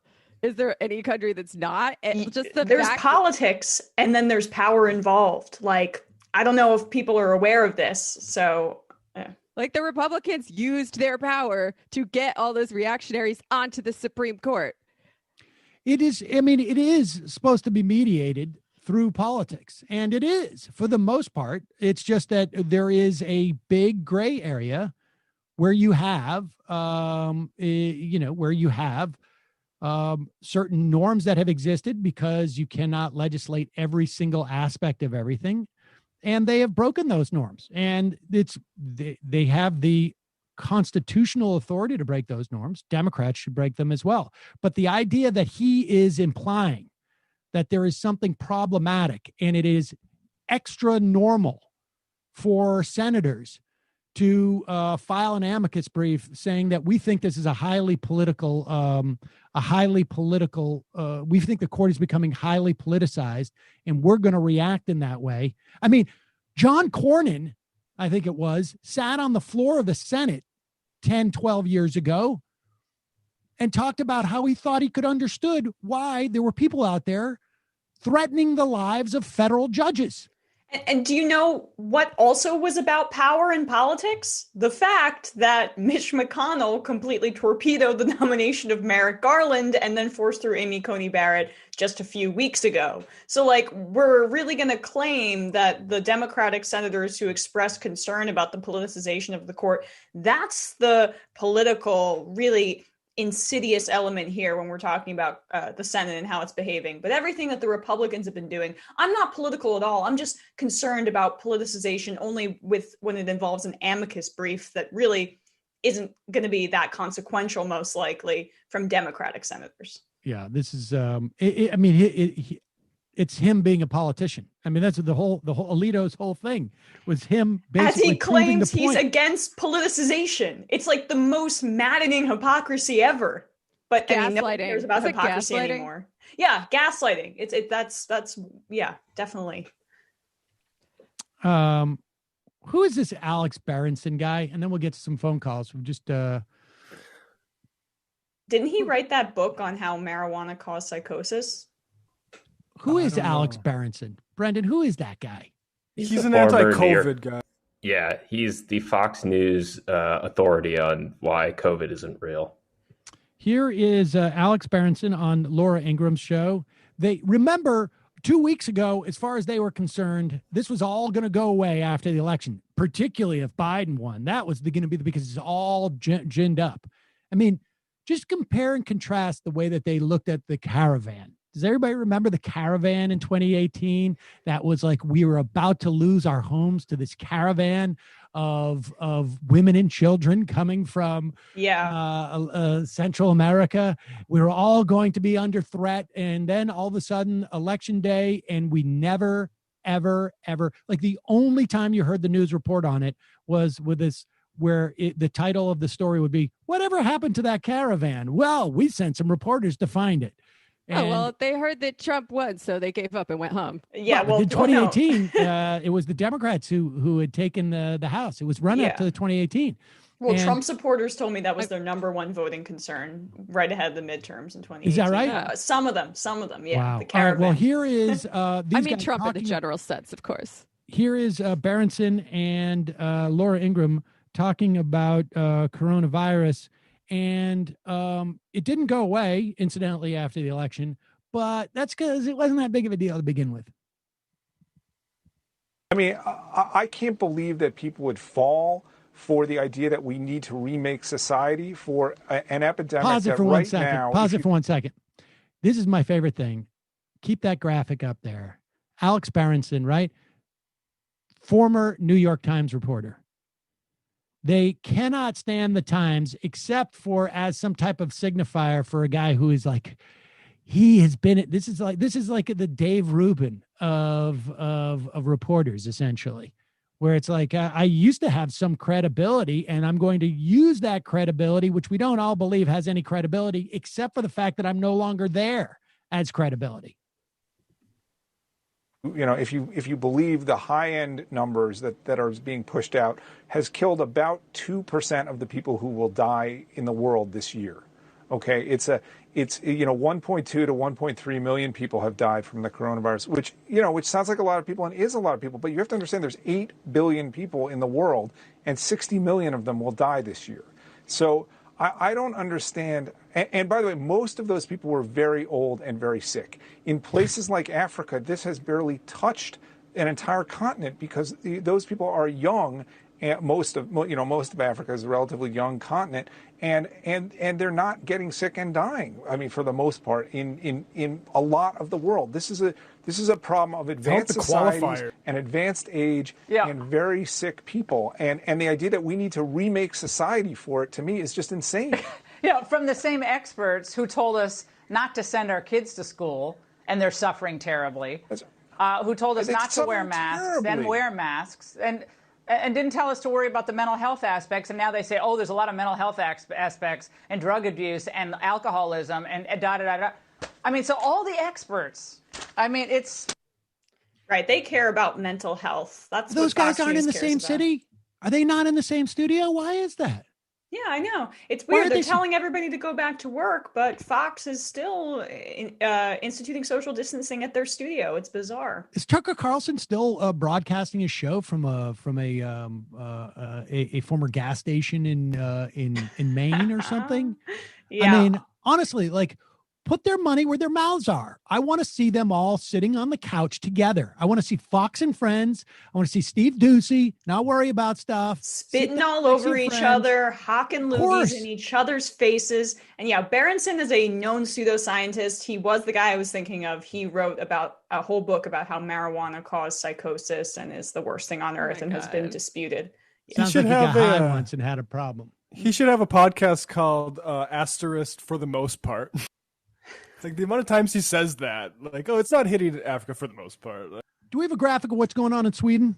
Do we have anything that's going on? Because that's where we're here, right? The Sweden, like they're the ones who didn't do it. They didn't reshape. Their hospitals are getting overrun now. I mean, these people honestly should be. These people should be. They should be held accountable for the incredible nightmare scenario that we're facing in this country at this point.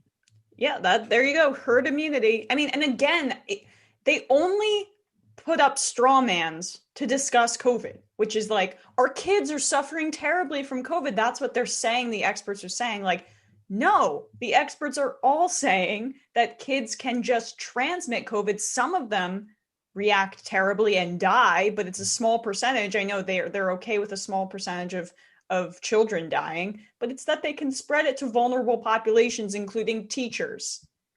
And here's the thing is I think that actually the data now shows that if community spread is low, sending kids back to school is not a particularly dangerous activity as far as they go.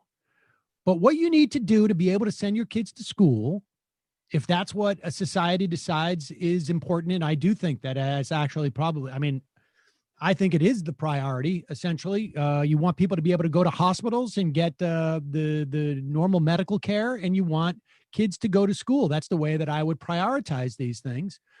You need to shut down restaurants. You need to shut down bars. And the way that you do that, obviously, is to pay those places, to pay their employees. You need to support people to do this. But of course, you're not even going to get to that point of like how you do it until you accept that you need to do it. And one of the mechanisms in which the Republicans have prevented this is by not providing any support for cities and states, in addition to not providing any support for, small businesses in the way that you would need to for, but just workers in general. And so it makes it that much harder to even make that argument. And meanwhile, their rear guard activity is to pretend like none of this is real. I want to see those people sitting in a studio together. I want to see Fox and Friends singing Christmas carols for the next 25 days. That's what I want to see. They should have a live choir. Yeah. Yeah. I want to see them singing Christmas carols. I will do this.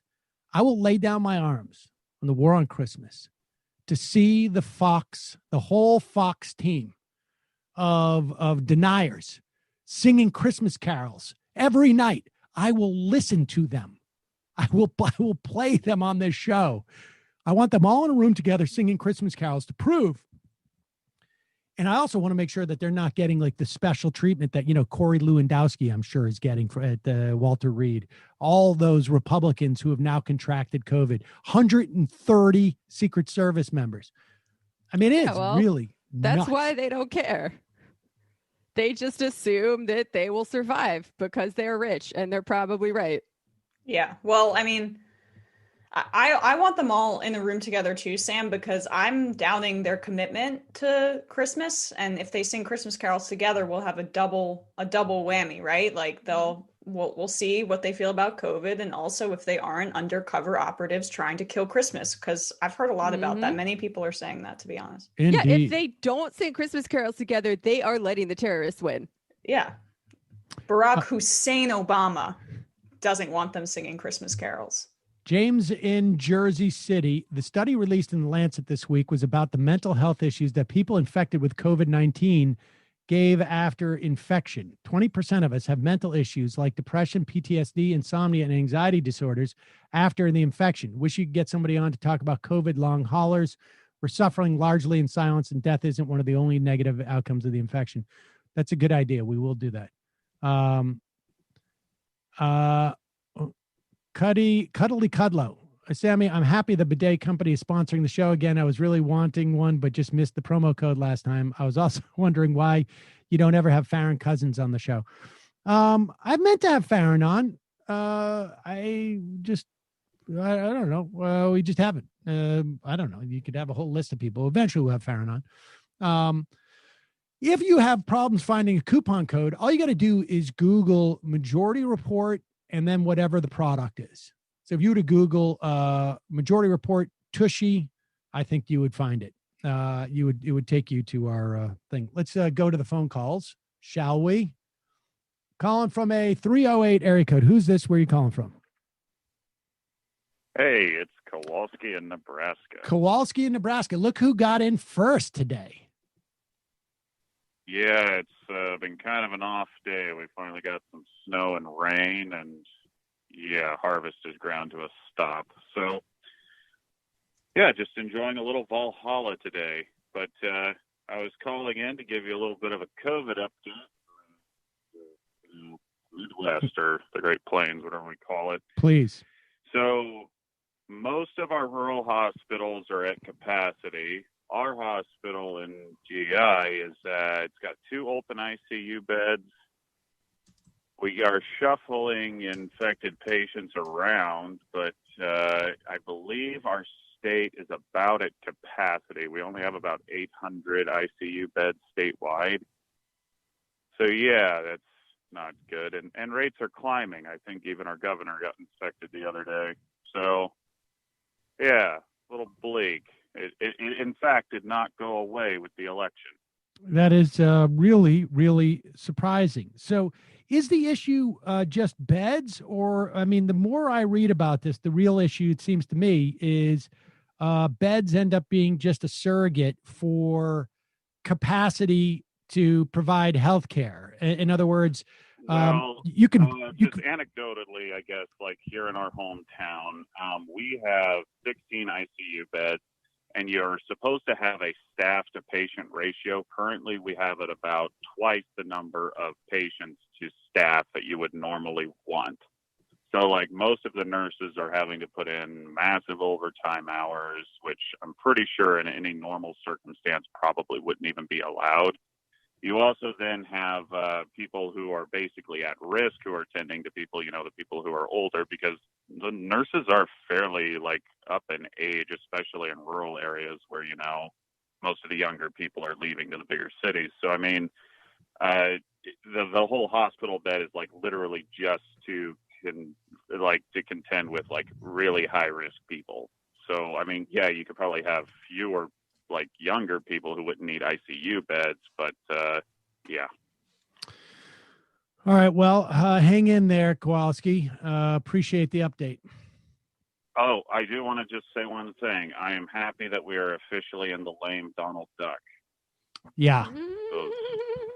Oh my God. It's going to be interesting to That's see. what I'm calling it. And also, I was really hoping the drought would get put down with the whole, Trump tears, but Nope. yeah, it's just not working. Sorry to hear that. Tell him to cry harder. Calling from a 410 area code. Hey, Sam, is this Nathan from Maryland? Nathan from Maryland. How are you? Oh, awesome. First off, I just wanted to say congratulations to Emma. She's not on my screen anymore, but she's going to be great. Oh, she's back. I'm back. I ran to the restroom. Thank you so much. Oh, all right. So what I wanted to call about is that right now, like, COVID's atrocious, but there's like one tiny silver lining that everybody in this audience needs to start getting themselves on, which is Congress is more accessible now than at any point in American history. And you can make relationships with DC staffers who are constantly telling their senators and representatives what they think right now. Democrats largely are having their staff work from home remotely, which means that when you email the DC office and ask for a meeting, that it'll schedule a Zoom call with you. And this is incredibly important for you to be able to give your opinion to your representative, and these relationships that you build over time. Not only can you start influencing them over and over again, when you bring your friends into these calls, like get a group of 5 people who all care about like one topic that you know a lot about, you can actually start bringing perspectives to these staffers that they don't know about. And this is something that can get them to like add a little amendment here or a bit of extra money for UN there, or tell them like this little procedural thing. And over time, it starts to build, and it's not something that gives you immediate gratification, but it's super important for starting the fight with the Biden administration. And you should do this now before he takes office, because in the transition period, a lot of the representatives are not super busy. So like I've already contacted 3 people from Maryland to talk about Palestinian rights, and we're making slow progress, especially with the Van Hollen office. And you guys also need to get on that soon as well. That's a great. I see the chat. There's things. That's a great tip. The chat's telling me that I'm not going to get a Zoom meeting, but I've gotten many Zoom meetings with members of Congress, and they know me personally. You go, Sam. Sorry. No, that's great. That is a great insight. People and I think good advice is to narrowly tailor your asks. Stay on one topic, and you talk a little bit about just sort of your approach when you reach them. I mean, because they're clearly they haven't basically said like, "Oh, we can't talk to this guy anymore." So what like how do you approach it? Yeah, basically the strategy that I take is I always try to be one step to the left of whatever office I'm talking to. Just one step. Just one step. Just one step. And I come in with one ask to see if I can get progress slightly in the right direction. We were seeing, for instance, with Jamie Raskin's office, it was a really big problem trying to get them to co-sponsor the McCollum bill, which is basically a bill Betty McCollum from Minnesota introduced to forbid the United States from giving funding to the military detention of Palestinian children. But we're still making progress with that, and they're trying to work on a letter to get out on that particular topic. And I'm hopeful that we'll be able to get something like that out by the end of the year. And you go in, you have one ask, one thing you want to focus on, just one item. And if it doesn't work, you got to just keep pushing on that one thing. And it's like you bring in friends who are able to talk about the issue as well, who have been personally impacted, has a world of difference. So like sometimes I'll make a meeting and I know how to drive the conversation. So I'll help introduce the topic, but I'll have somebody who was literally born near an Israeli settlement talk about non-recognition of the settlement and what the settlements have done to their life, so we can center the right voices who might normally not be able to talk to Congress, because many times like immigrants aren't really fluent with regards to American politics. Right. But if you make sure you're just like really polite, you can be as mean as you want to a member of Congress in public, but staffers are there to help you. Staffers are not the member themselves. And just like they're people, as much as you might not like Congress, people who work there are human beings. And if you're friendly with them, it's still doable to just form a relationship with them, because they still want to hear from you, and members of Congress want to know what their constituents are thinking about. I mean, this is such great advice, and it's such a great point. During the transition, everybody's sort of, things are sort of like in air, but my experience is that the staffers, they have to basically, pick up the phone, but whether they actually take what you say to heart is a function of, I love the idea of being one step to the left every time you approach them, because then it's, you're just close enough to their worldview that they have to listen on some level. It's harder for them to sort of ignore what you're saying, because some of it rings true. I mean, this is when you get media training, they tell you, like when you get training to be a rhetorician on media, they tell you to get into a circle of trust. And the idea is that you acknowledge enough of the reality of your of the targeted audience that targeted audience says, oh, okay, we have a similar worldview. And then once you've established that level of trust, that this person has a similar worldview, they're not, maybe they're not coming from, my small town, but they're also not coming from a different planet. You know what I mean? And then you can just shift their, you have a much better shot at shifting their perspective. I think that's really, how do you assess where they are on a particular issue, just based upon like what you've read about them? Or, I mean, how do you assess, like, how do you get that one step as opposed to no steps or 5 steps? I mean, sometimes it's just about public statements they've made and trying to get them to follow through on that action. Sometimes it might be about legislation, and sometimes it's something that you sort of start to figure out once you start to establish a relationship. And that's why the relationship building aspect of this is so important, because then they'll start telling you, like, we can get this for you, but I can't convince my members to do that for you. And I want to like kind of give a little bit of a perspective here by just talking from personal experience. 3 years ago in 2017, Ben Parton had the Israel Anti-Boycott Act on the table, and Chris Van Hollen was silent about it. Oh, have you emailed me about Van Hollen before? What? Have you emailed me about Van Hollen before? Yeah. Okay. Because I've read your starting emails. to make progress. Yep. Can I continue? Yes, please. Sorry. All right. So this was the state 3 years ago. Now,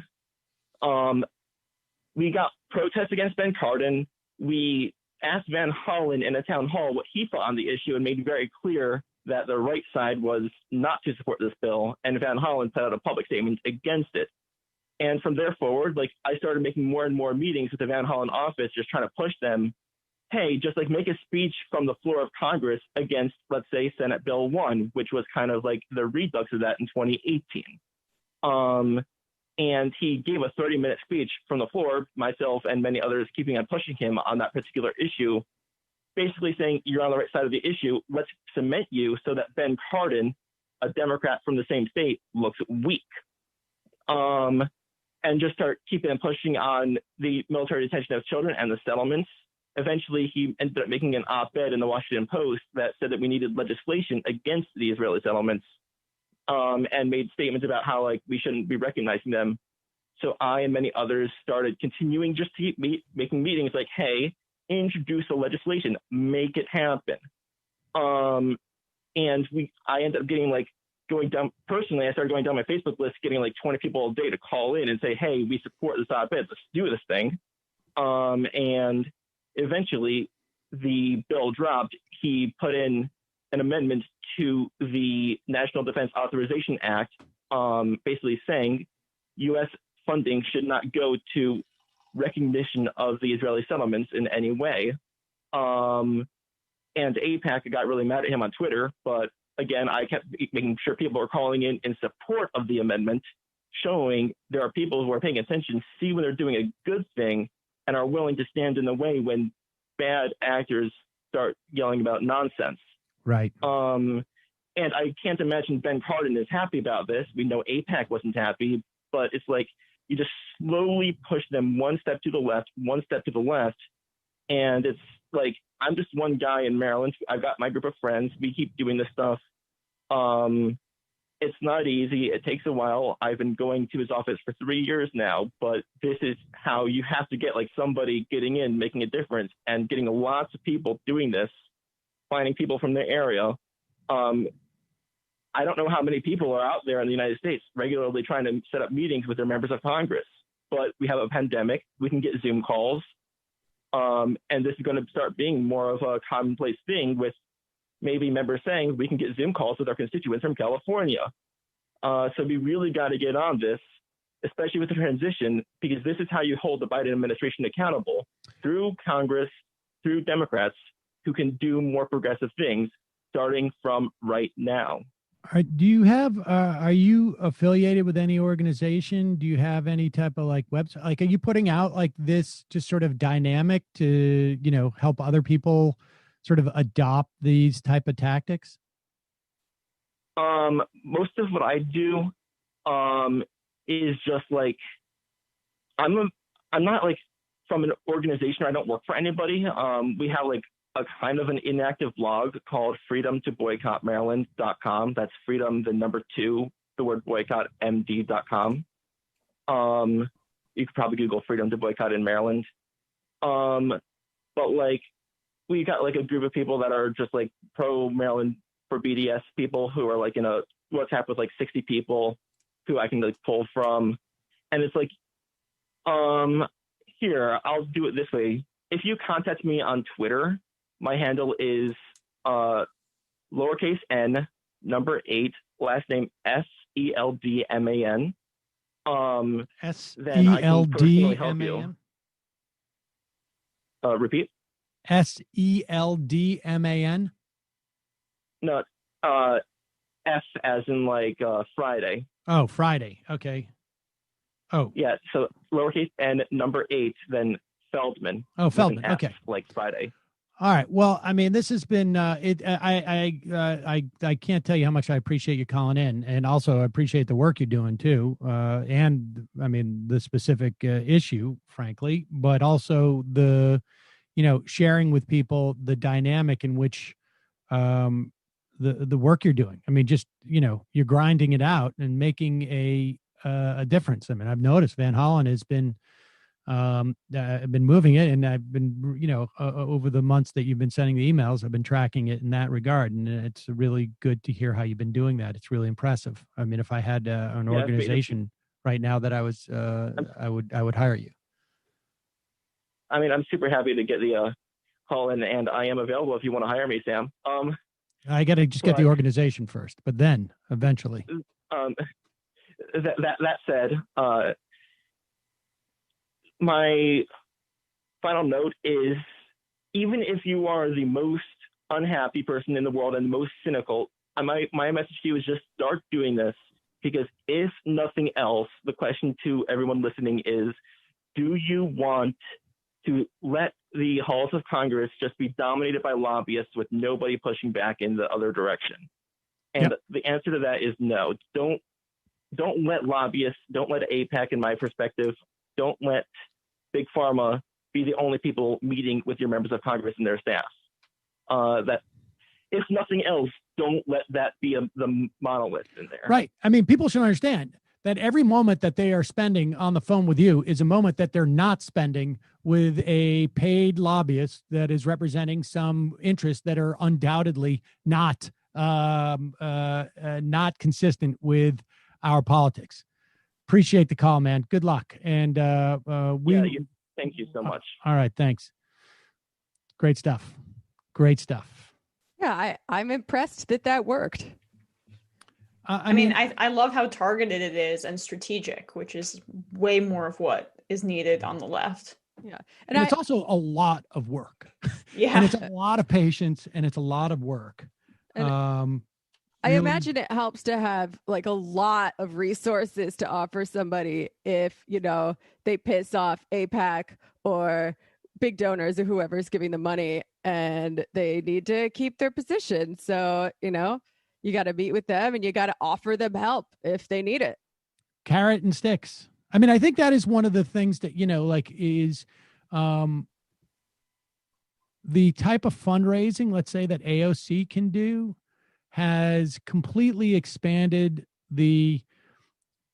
it's going to take a while before we see the implications of that, because, I don't know. I mean, I honestly don't know. Like, Chuck Schumer gets a tremendous amount of his money from Wall Street. So doesn't, there are others. But I don't know that it's because he necessarily is like, I love Wall Street. I mean, it could also be like, this is where I want to have power, and this is where I get the resources to have power. Well, it also becomes like those structures are already in place, and that's how you've been raising money for decades at this point. Exactly. So it's just easier. It's easier. Like, I'm going to go to where I'm going to fish in the pond where the fish are and where the fish almost jump into my boat. But if, somebody right next door is sitting there going, and they're at a different fishing hole, and they're just reeling in, you're just like, at one point you're going to go like, well, it's just as easy for me to go over there. And, some people are going to want that fishing hole. Other people are it's not going to move everybody. And it's maybe not even going to move the majority of people who are getting it from there, but it's going to open up the door for a lot of people.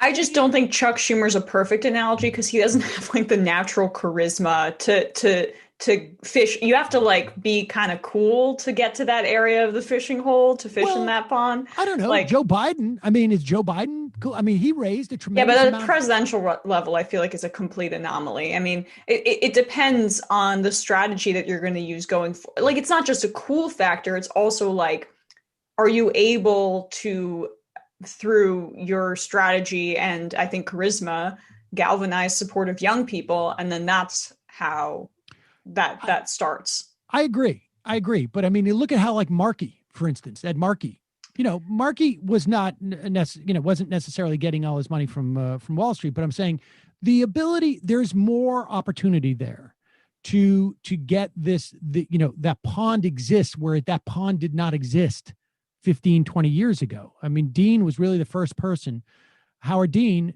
who, I guess you could say is charismatic, and his politics were not even that far to the left, frankly, even within the context of the Democratic Party. But he was the first one to understand that you could start to do that. And that was, 15, 16 years ago now. But it is now becoming, not only is it becoming a new option for that, it also is going to allow, AOC 15 years ago would not have the ability to be one of the top fundraisers in in Congress. And she is. She is one of the top fundraisers in the House. Like literally one of the top, like one of the top 3 maybe. And what that allows her to do is, that it wouldn't allow like a congressperson 15 years ago to do, is to go and help other races in a way that progressives hadn't had the ability to do in the past. Steny Hoyer is whip right now because he comes from a corporate seat where he's gotten a tremendous amount of corporate donations. And so he doesn't have to expend the energy to raise money for himself in the way that, Jim McGovern in Worcester did. And that's why Steny Hoyer has the ability to go around the country. It's not like Steny Hoyer's like, oh my God, Steny Hoyer's going to come and speak to me. No, it's Steny Hoyer's going to come in. He's going to be able to raise some money for me. And he's an existing congressman who's in the leadership of the party who's going to be able to bring money in for me. And when he comes to me and asks for a vote, I give him the vote because he's the one who's made sure that I can be in Congress. And that dynamic is going to change too. It is changing. I mean, we see it in the context of Cori Bush, we see it in the context of Jamal Bowman, and this gets exponentially bigger. It takes time. Yeah.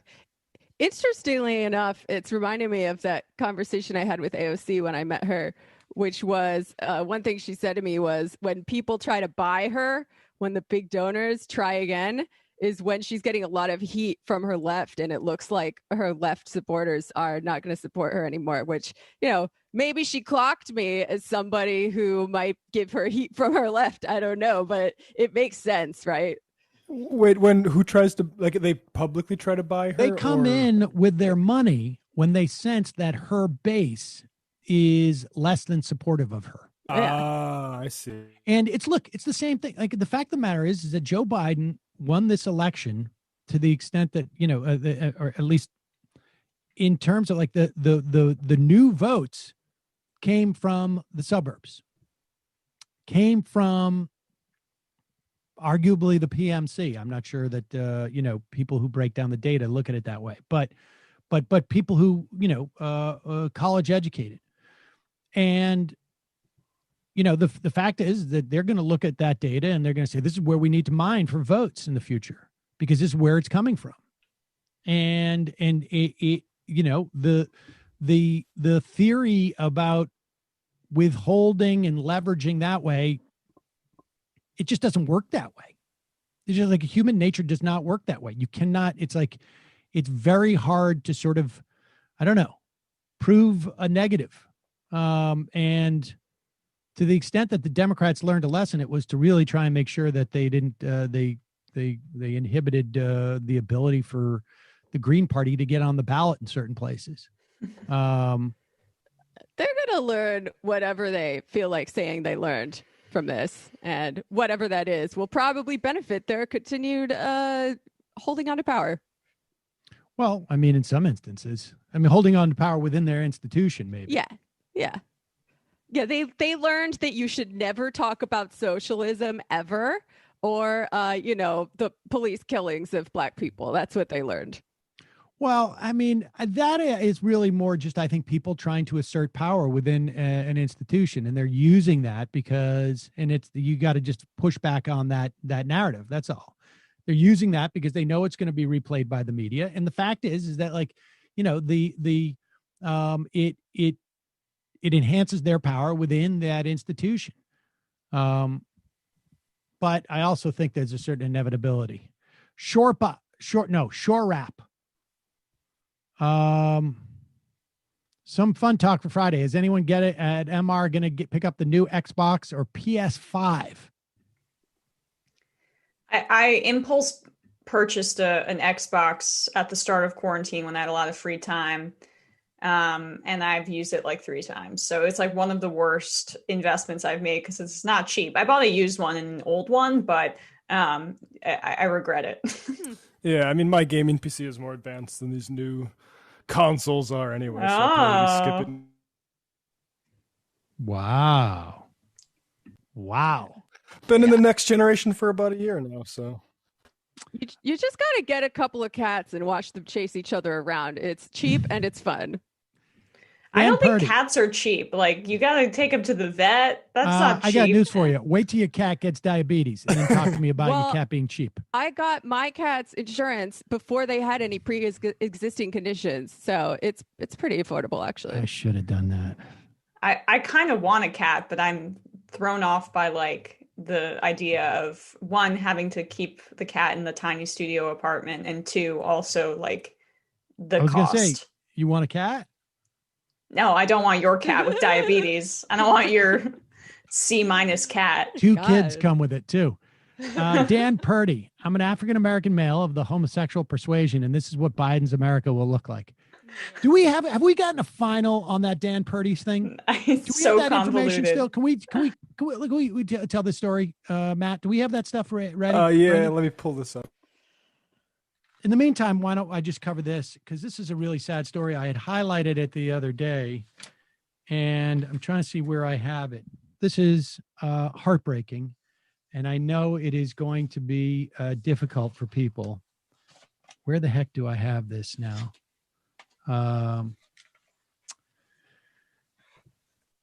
This is so sad. Where the heck is it? Can you, Brendan, can you pull up the story in, I think it's Newsweek, if I remember correctly, that there's, did we cover this, or did you guys cover this Thursday about the Proud Boys? They're not, we briefly did. touched upon it. Matt Binder said that the story was not reported quite right. Yeah, Oh, the really? guy who has so-called launched the coup hasn't really been central to the organization for a number of years. Yeah, there's like all those splinters, and was it in Raw Story that I initially saw well, it? Newsweek did the original reporting. And then Raw Story, so it's kind of like a double whammy of sometimes shaky stuff. Yeah.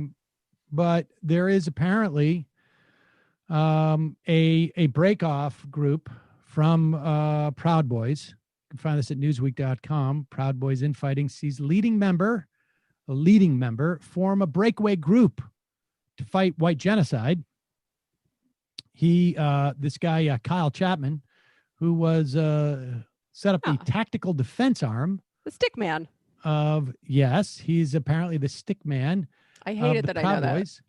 The Fraternal Order of Alt Knights has criticized the group's chairman. I can't like honestly, like, you know, these are, I mean, like, It's D&D for racists. Honestly, it's like, it is exactly. It's dork on dork violence is what Right. it is. It's just unbelievable. Like all the ranks and titles they give themselves. It's like, is this Harry Potter or is this supremacy? Come on. Yeah, man. everybody remembers the clan stuff, like the Clippin' Wizard or whatever they're called, like the silly names. Wizards. Come on. Exactly. You guys are just dumbass racists. They took wizards and they made them suck even more than J.K. Rowling did. Can't you just say, like, I'm in charge, guys? Okay, boss. Like, I don't know. Like, it'd be like all these, like, we have a parliamentarian, and you, sir, who has set up the tactical defense arm and are trying to split off to form the Proud Goys, as opposed to the Proud Boys. You, sir, are out of order. You have not filled a motion. It was never seconded. You don't have the ability to set off on a new white supremacy group. I'm sorry. It's an illegitimate group under our charter. He apparently said that due to the recent failure of Proud Boy chairman Enrique Tarrio to conduct himself with honor and courage on the battlefield, it has been decided that I, Kyle Chapman, reassume my post as president of Proud Boys, effective immediately. Yeah, this is like some sort of manifesto from a poor fantasy novel or like some fanfic online, but except it involves not weirdo names, but someone named Kyle Chapman, right? It's not like names that start with X and Z. I question whether he did this appropriate way. I'm going to have to see like some of the documentation and the what the charter says about this. We will no longer cuck to the left by appointing token Negroes as our leaders. We will no longer allow homosexuals or other undesirables into our ranks. We will confront the Zionist criminals who wish to destroy our civilization.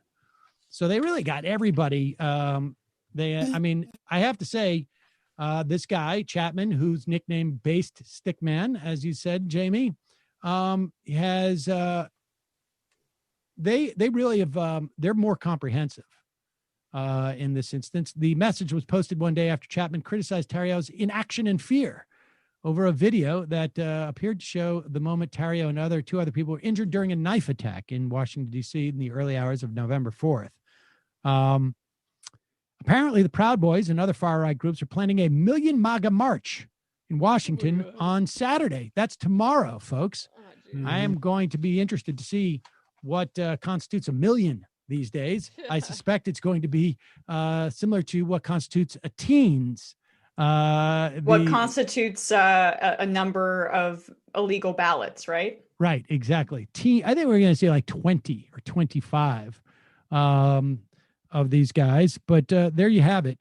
I have to say that I would imagine it's going to be interesting to see how white supremacy does during this time. Back during the Clinton years, I distinctly remember the number of white supremacist groups went up. I remember doing a comedy routine about it, questioning whether it was a function of, what goes through the mind of a white supremacist who is looking to form another white supremacist group because they feel like that their existing white supremacist group doesn't hate enough people, like the Puritans. Or if it was a function of like the healthcare plan that the new white supremacist group offers, which is a little bit better. I think we'll see if Proud Goys offers a better dental plan than the Proud Boys, in which case, compete over the material stuff, guys. You hate to see a movement torn apart by identity politics. Exactly why you want a single payer national healthcare program, so that white supremacy groups can fight it out based upon their core brand propositions, but not lose members just because the Proud Boys have better, include vision in their healthcare programs. You don't want that. So normal Proud Boys is still crypto Nazis, but the Proud Goy splinter group is like the openly racist ones now. The non-crypto. And they just eat a lot of beans. They eat a lot of beans. Goya, remember that whole thing? Oh yeah, Proud Goya. Yeah, I'm not so proud of Goya, but that's like the special one just for Gusanos. Can we do the Dan Purdy thing now? We should let people know about this. There was a Pennsylvania, former state senator, right? He was a former state senator, guys? He was a former, was it the comptroller in Pennsylvania? It wasn't that specifically, but it was a sort of local, legislative seat. Yeah, it was like finance, treasury. I think it was treasury. I'm like 80% sure. And do we have a sense of what party he was from? I'm joking. He's a Republican. And let's put up he was a former commissioner. A former commissioner in Pennsylvania. And this guy, put him up, his picture, right? His last name is Patrick, I think it is. No, Browning. Dean Browning. Oh, Dean Browning. All right. Can we put up a picture of his? Here's the tweet exchange. Okay. I don't have just his picture, but okay. And it turns out that this guy, Dan Browning, would say some pretty hostile things towards Democrats and other people on Twitter, but he was always gotten back up by this guy, Dan Purdy. And Dan Purdy was a guy you would imagine would be a Democrat. He is a black man who is also gay. Who both of those. Wow. I mean, the fact that they forged this friendship, it seems almost unimaginable. Well, I mean, but Emma, what it goes to show you is that maybe you can break out of that plantation mindset. Oh, right. Yeah.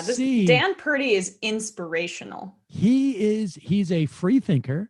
And aspirational. Not afraid to engage online and has almost like seemingly seemed to adopt this former Republican comptroller from Pennsylvania and always has his back. Commissioner always has his back on all these Twitter fights. Do we have an example of this where he jumps in and he's like, hey, I agree with this county commissioner guy?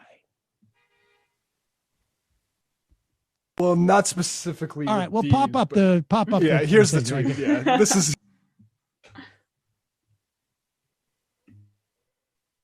So here we have Dean Browning. What Trump built in 4 years, Biden will destroy in 4 months. And Dunks5 says, you mean what Obama built in 8 years? Trump trying to take out credit for the first 3 years. Trump destroyed in 3 months with help from the Trump virus. Biden now has to rid the country of the Trump virus. Stay away from drugs. Dean, you're clearly high. Hell yeah. Now, this is a moment where Dean would expect his buddy, Dan Purdy, to jump in and save him by saying something like, well, I mean, here's an example like where Dan Purdy would come in the back. Like he would say, like, all black women in government are Soros plants, says Dan Purdy, backing up Dean. And Dan Purdy says, I'm a gay black guy who doesn't like the way black women are treating this country, in an earlier fight. But let's go back to the original one now.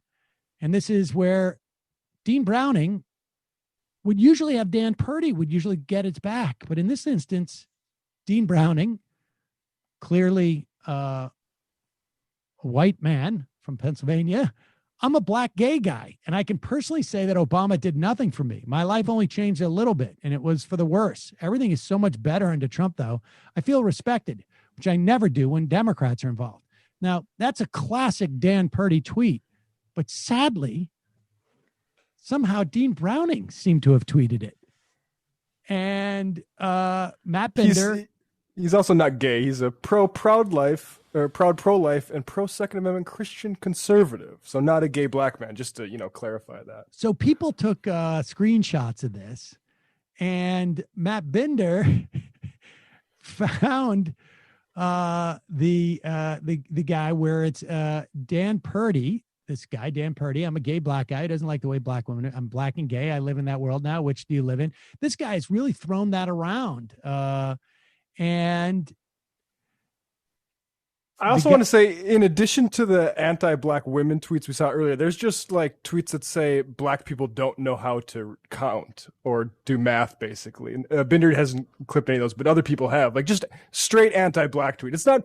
What I mean to say is, I can understand like a reactionary black guy having hatred of anti-black women, but the self-hate here, if this, as we're gonna find out, the guy who takes the fall for this Dan Purdy account, he is a black guy. I mean, well, so wait a second. So what happens is people accuse this guy Dean of having a sock puppet named Dan Purdy, who pretends to be a black guy. And then Dean said, regarding that tweet that is going viral from my account, I was quoting a message that I received earlier this week from a follower. Starting the context was not clear. Trump received a record minority votes and a record LGBTQ votes. Many people won't say it vocally, but do in private. Now, wait a second. If the context wasn't clear, when you just copy and pasted this message you ostensibly got, of course the context wouldn't be clear. Right. Now, where do you think he got that message from? That's the very curious thing. So here he says, and here's a message from Dan Purdy, who has decided to respond to the controversy. Well, no, wait a second. But I'm saying the original message that Dean Browning claims to have gotten. Take a screenshot. Take a screenshot. Take a screenshot of the DM that you got, right? The private message you got. Now, of course, Dean has had this guy in his mentions in the past, but this Dan Purdy really made it clear. Like, I wanted to reiterate, I'm black and gay, because that's what I do all my screenshots. And so then Dean got a message, ostensibly, he claims, from the actual Dan Purdy. Here's a message from Dan Purdy. Go back, Matt. Okay. Yep. And he says, here's a message from Dan Purdy, who has decided to respond to the controversy. I wish the media would pay attention to voter irregularities in the state of Pennsylvania as much as they have this Twitter story. And Dan Purdy said that. Well, the Dan Purdy's account has been deleted, but here's a copy of this video here of supposedly Dan Purdy, but that's not this guy's real name. But here it is. My name is Dan. Hey guys, my name is Dan Purdy. There's no evidence. No, it's not. My name is Dan Purdy, and I am indeed a gay black man. The message that you saw on Dean's Twitter was posted I don't actually know how it was posted, but I did send it to him because I had a problem with how people of my race and sexual persuasion are treating Donald Trump. I don't have a problem with Donald Trump on those levels, and I don't understand why so many pretend to. Donald Trump has never done anything to hurt me, either as a gay man or as a black man, nor has he done anything to hurt anybody in the 4 years that he's been in office, because he hasn't had time to. Anybody. What's the Anybody. big deal? He hasn't I had time sent to. that message to Dean. Dean accidentally posted it somehow, and that's the end of the story. Okay, No, good. he's not a sock puppet. No, I'm not a bot. I hope you understand. Well, I love the no. concept of Trump hasn't had time to hurt anybody. And hasn't had time. Yeah, he's so busy, you know? But the best is he says Dean is not a sock puppet. I think that's true. And he says, I am not a bot, which I think is also true. That doesn't mean that you aren't pretending to be someone else. Now, why do people think that's not Dan Purdy? Well, they found out it's like some guy who's related to Patti LaBelle, it appears. Yeah, Brendan does, it looks like. William Holt, Bio Holt, that goes by on this account. And yeah, there's no... Is he like an actor? Did he hire him to do this off Craigslist? Well, that's the thing is like, I suspect he is, because that whole thing about like I sent him a message, but I don't know how I sent it, but I sent it to him, and apparently I have a relationship where I send him messages like that, but I have to preface it with I'm a gay black guy. Like I don't buy that. I think that is lies. I think that's 100% a little lies. bit. Yeah, it's a lot of like exposition in a message you send to your friend. And I mean, I wish I could find some of the anti-black stuff where it's like earlier said black people can't count, but like I mean. I suspect that it's like Holt has some sort of relationship with the Republican Party. So when you need a fall guy in a pinch, he's who they went to. That's right. If I had to put probabilities on it, that's what I'm guessing happened. Because I think Dean Brownies was tweeting some pretty flagrant stuff on that even Holt or a Dan Purdy might not want to own. Yeah. I mean, you've got to admire the elaborate cover-up attempt, because it just seems so obvious. Like they recovered a little bit better than I initially thought they would. Let me just offer the other side of the argument. Now, you guys know whenever I email you guys or I am you guys or you text you guys, I always preface it with, I am a straight single white guy.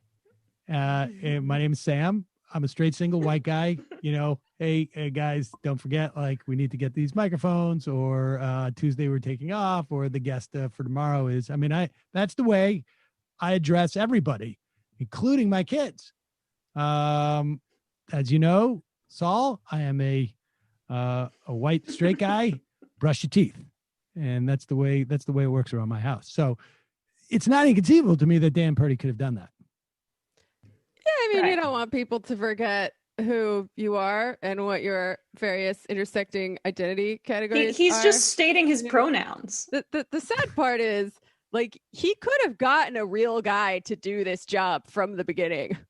Like, that is a job that people do, like Dave Rubin and people like Dave Rubin, but yeah, he was cheap. That's what I think this has got to be common practice among lower level Republicans. Like, you think all of them, like, to a person, don't have multiple sock puppets that they're saying, like, I'm a gay black guy just for rhetorical purposes? I mean, who needs, like, bots when you have just Republicans with a long lunch break? Right. All right, let's go to some more IMs. All right, I'll take one more call. Calling from a 314 area code. Who's this? Where are you calling from? Son of a bitch. God damn it. Got me. You got us. What a clever joke. But I mean, that has to be, how are they doing that? They just like stay on the line for 55 minutes and they just have like they just keep the frog machine right next to it? Yeah, probably just call in and keep the frog machine as the audio output. So whenever you hang. I mean, it's kind of weird. Like, what kind of gratification do you get from that? If I was calling into a right-wing show, I'd at least want to say my piece. I gotta say, I am impressed by it. My hat goes. I hope they never stop. I like the idea. Like occasionally you get a fraud call. Calling from a 914. I'm just impressed by the It's a long level time of to dedication. wait on hold. It's commitment. And to have the thing there. Like, I don't even know like the mechanism. Call from a 914 area code. Who's this? Sam, it's Jermo. Jermo. Long time no hear, Jermo. No, I called you 2 weeks ago, and you gave me hell. What? That was only 2 weeks ago? I feel like that was like 6 years ago. Listen, I got something to say to you. And, All right. you know, it's kind of interesting. The fellow was talking about calling your congressman's office and Zooming in and, you know, talking with the staff and being friendly and getting along and trust. You know, what's really interesting is this. He was talking about a Palestinian situation. Am I correct? Believe 30 homes were bulldozed by the Jewish government just 2 weeks ago or maybe a week ago? The Israeli government, I think it was closer to 65 homes. Yeah, let's not conflate Judaism and Israel. Can I finish, please? Yeah, Could I finish, please? sure. Tell me something. So, in other words, his Zoom idea was probably not effective. Well, no, wait a second, Jeremo. I mean, the bottom line is, this is going to be a long-term project, regardless of what it is. Not a long-term. We've been saying that for years, and that's why the Democrats keep losing. Well, I don't know what to tell you, Jeremo. What's the option? The option is this. I thought about this. We have to get behind AOC and support her and do everything we can to help her to change this country. I agree with that, but these are not mutually exclusive propositions. I mean, I think the idea is that, AOC alone she's a congressperson. What you need is you need a broader coalition of people. And if you can get the Van Hollens to join with the more progressive Democrat, I mean, look, I have seen a marked difference in the approach that Democrats have taken towards Israel, starting with before Trump. Maybe I guess it was like when Trump. It was during the Obama years where Netanyahu was invited to speak in front of Congress. And you had guys like Tim Kaine not show up, as well as I think like Bernie Sanders. But that is a marked change in the Democratic disposition towards Israel. Now, I don't think that we're going to see that kind of change overnight. I think it's going to take another 4 or 5 years, 10 years. I mean, in fact, I've had arguments with other supporters of Israel. I mean, I support Israel's right to exist. My support for Israel has definitely evolved over the years, but I've always been highly critical of elements of the Israeli government and certainly their actions. But I can tell you, I'm not focusing on the Israeli government. I'm just saying this. You talk about it all the time, and you are pointing on accountability. There's no accountability. President Bush, ex-President Bush, he can't leave the country because he will be arrested if he goes to Europe for war crimes. The Republicans are always wrong. They're always wrong. Every issue that they get involved with, they're wrong. Trickle-down economics. Right. Well, I mean, we agree, but listen, but Jeremo, my point is, look, it's some of these things are going to take time to move, but I think it's, you get to a certain point, and I think the pace picks up at one point. And I think, like I said, my point we're going with this is that I've had conversations with people who ostensibly support Israel, and I'm telling them you can be critical of the Democrats backing off their support of Israel, but the bottom line is, I think in 10 years, the Democratic Party is basically, it may happen before then, is going to say that Israel's ability to get aid is going to be contingent upon them recognizing the rights of Palestinians, not just, either as full citizens in the context of Israel. I don't think a two-state solution is really possible at this point, but they're going to have to. We're going to get into a situation, I believe. I don't know if the Democratic Party will have this type of ability, but we're going to get into a situation where we saw a similar type of pressure that we saw in South Africa, and where the international community is going to line up, and that the United States is going to line up largely. This during the Reagan years that this happened with South Africa. So you don't need the entire the establishment of the political establishment of the United States to do this necessarily. And there's going to be a basically an ultimatum, which is going to be, you're going to find yourself incredibly isolated.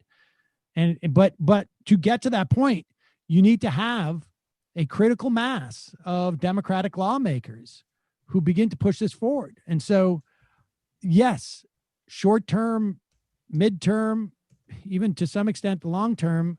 But this guy's been doing this for 3 years, and you could see some material difference in the way the Democratic caucus approaches this.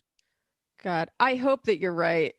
I'm just thinking about that guy, Raphael Warnock, who is running for Senate in Georgia, who gave a really good, fiery speech about the rights of Palestinians. And then there was nothing objectionable in it at all. And then he was forced to apologize because some people in very bad faith said that he was being anti-Semitic. So people really need to start pushing back on totally stuff like that agree. and saying that's nonsense and it's but, not going to work. But I on think me. there's more of that's happening. I feel like the Ilhan Omar smear by Pelosi, which, yes, a lot of members of Congress galvanized or united behind that and united behind Pelosi, incredibly disappointingly. But there was a lot of backlash from regular folks, and some people didn't. I would compare it to what happened to Corbyn. I think it's the exact same playbook was run, and it was way more successful in hurting Corbyn than it has been on Omar here. Without a doubt. I think it's changing this country. Jeremy, I appreciate the call.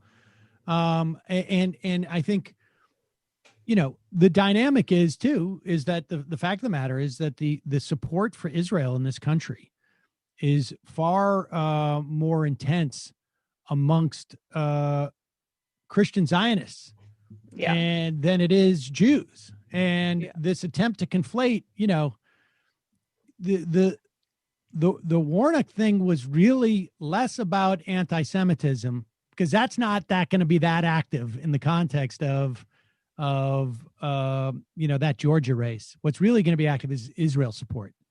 And, the anti-Semitism worked to a certain extent with Ossoff, but it was weaponized against Ossoff on some level, or there was an attempt to weaponize it against him.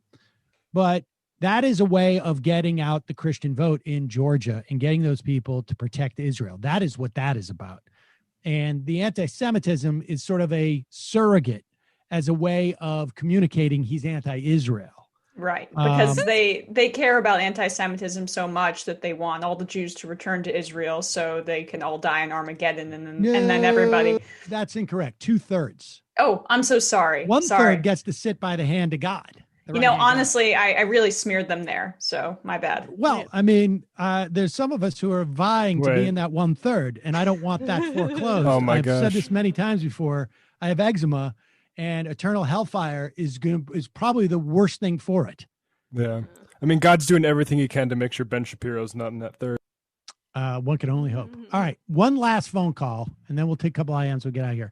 Calling from a 716 area code. Who's this? Where are you calling from? Hey, Sam, it's Dan from Sacramento. Dan from Sacramento, you are the final caller of the week. I know I've been waiting for so long, too. And also, just saying, as sorry, I can't even talk. As a gay black man, I have no idea what you all were talking about with that story. Oh, well, I appreciate you weighing in that regard.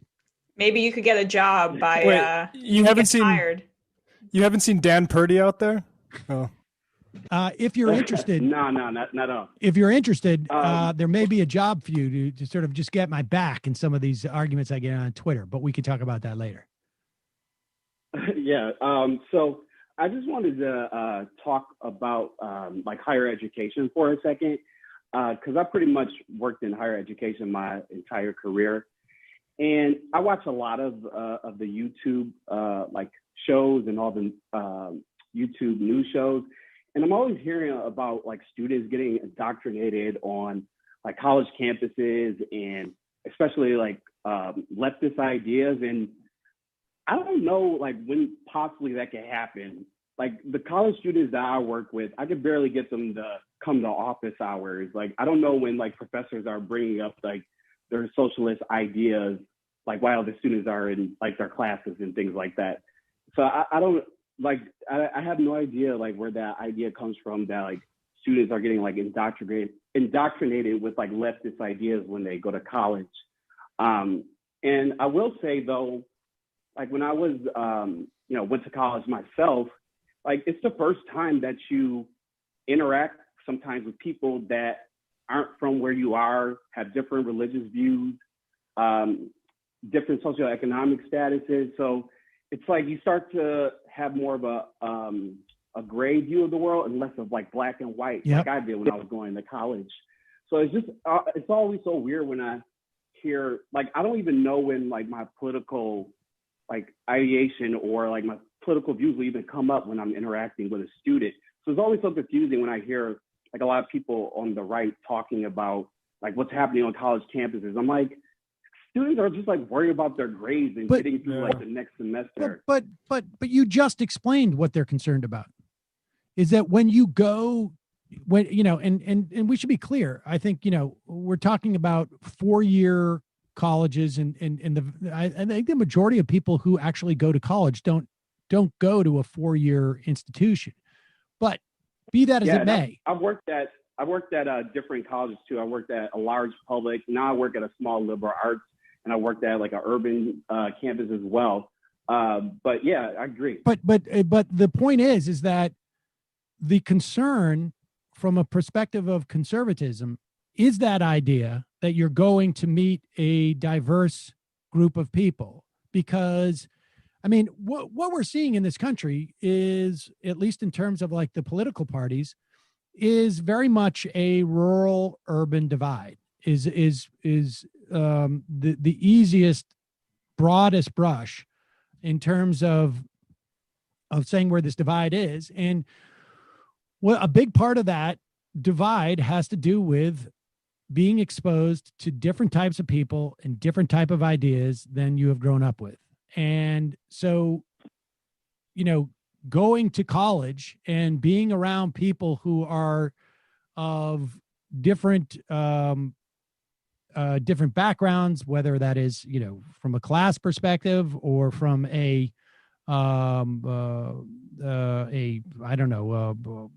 racial perspective or religious perspective or, nationality perspective, is necessarily going to undercut conservative values, which are basically like, I mean, you can see what Republican conservative values are fundamentally, just in terms of like, it's a overwhelmingly majority white party, and it is overwhelmingly, or less so, but still majority rural party.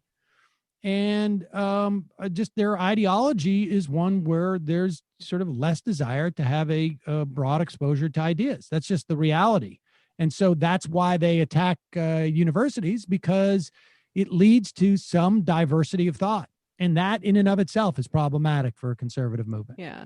You know what else I and think? What I was going to say is like, I know there's always like this like thumbnail on YouTube about like social justice warriors. Like I said, I've worked at like many different colleges, and like this whole idea of like these social justice warriors just going around like colleges, like demanding stuff like that. Like people have to like forget that how like large the United States is. Like there's a lot of colleges. So if like one incident happens where like,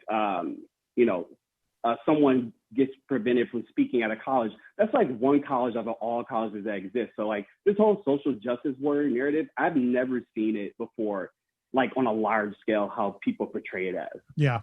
Of course not. Well, appreciate the call. I have another idea too about what radicalizes young people in college, because there is a real divide in this country politically, college educated whites versus non-college educated whites. That's most of who we're talking about in the partisan divide. And even, to the left We're of not the just debates- talking about whites in the Right. context of the divide of the party. I mean, that's the whole point. Right. But I'm saying I think the reason why a lot of college educated young people are becoming leftists is because you go to college, you have a certain level of promise that you're promised, right, in your life. Maybe you come from a relative degree of comfort. Maybe you come from a poor background, but you worked really hard to get there. And then you graduate, you have to survive on your own in the world. And you're like, oh, shit, there is a mismatch here between what I've been promised and what I'm experiencing, But it's the entitled attitude in the first place of people who wind up going to college that I think is actually a good thing, because they understand they're entitled to more and then they don't get it. And they're like, oh, well, maybe something's wrong with the system, versus if you've never been promised anything, then your expectations might be lower. Right. But I mean, I think that may be true that there is a higher recently, particularly. Yeah, I think recently. But I mean, understand these attacks on colleges are not new. This whole social justice war, I mean, this goes back to the 80s. I mean, Bill Bennett. Yeah, or the 60s, when middle-class people, via, a combo of New Deal and Great Society programs, were able to send their kids to college for the first time and really create a new class fraction. But I'm saying the attack by the conservative movement on colleges, I think, started in the 80s, early 80s. And maybe before that, I mean, you got like the nabbing, whatever it was that was, in the late 60s. But the idea being that it is not necessarily an attack on, they couch it in this way on leftism and radicalism, although I think that's part of it. But it's a fundamental attack on liberalism. I mean, no, yeah.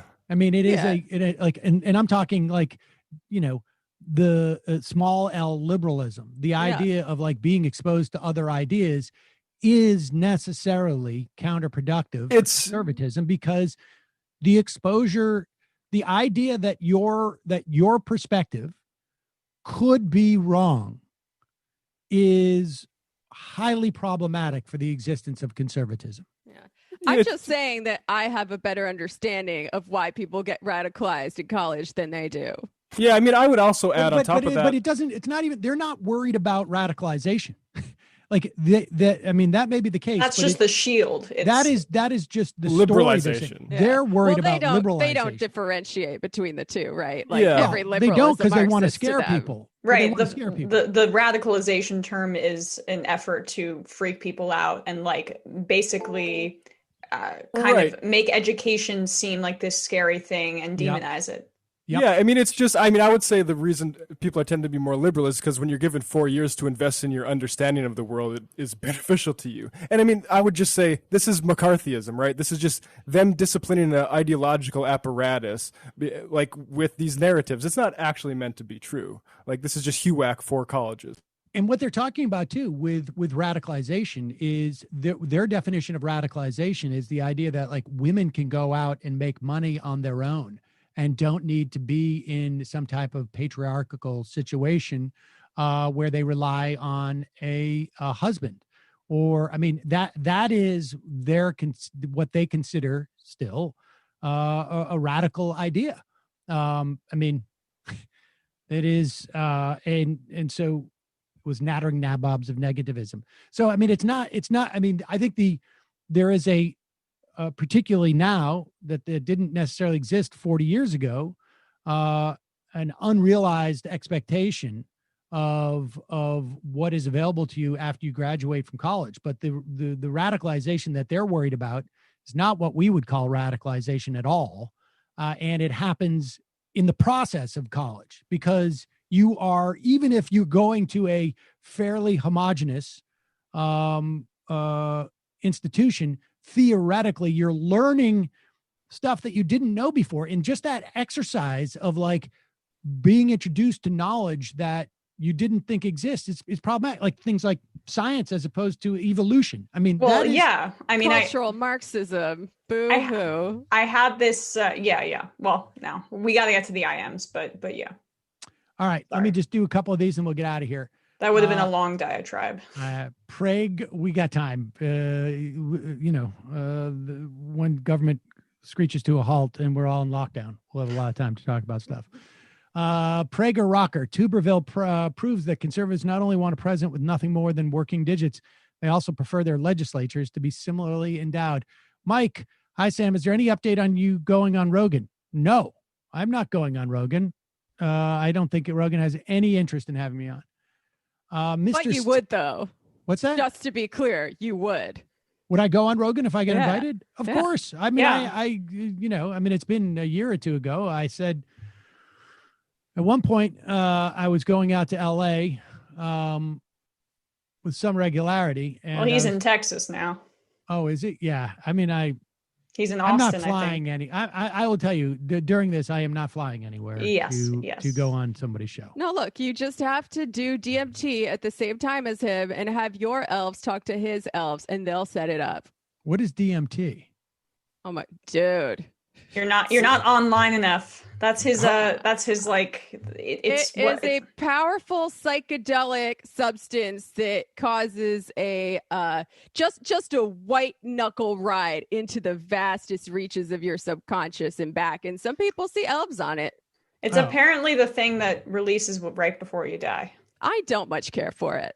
Hey, Jesus. Oh my God, I want to talk to you about that. I'm curious. I would never ever do it, but I want to hear about it. Yeah. It's not really my cup of tea. Okay. I mean, I'm interested in that too, but I'm going to have to wait until my kids get out of the house before I do that. Mr. Patmore, there'll be a glorious revolution down here if you don't watch it. I'm not sure what that means. Sam Clean Tushy. Hey, Sam, I wrote to the Good Fights writers and asked them to bring you back as a regular character. You were great for the 2 minutes that you were on it. Oh, that was fun. I did that a couple of years ago, I guess. Rago, Sam, I'm a huge Apple fan. Favorite was Pink Lady. I had a Snapdragon. That's my favorite. Had a Snapdragon. It's a bit life-changing. Like a better Pink Lady with more spice. Nice recommendation. You're welcome. It is. Snapdragon, indeed. Calling from 509 area code, if Biden is convinced to erase student debt or some portion of it via executive order, would that be limited to student debt in the form of federal loans, or would be able to ease some of our private loans too? No, I think he's only able to, although it depends on how that private loan is backed up, but I think he's only able to forgive public student loans that come from the government. Now, I also have an idea that he could actually, by executive order, create a free public college program by offering loans, providing loans, and then if you finish like every 3 months, you get that loan forgiven. It's almost like the PPP.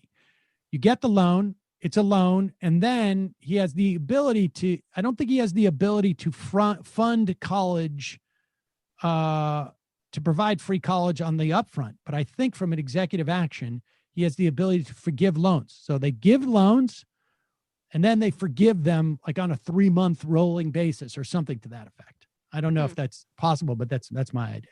You think he's going to do it? I think it's quite possible.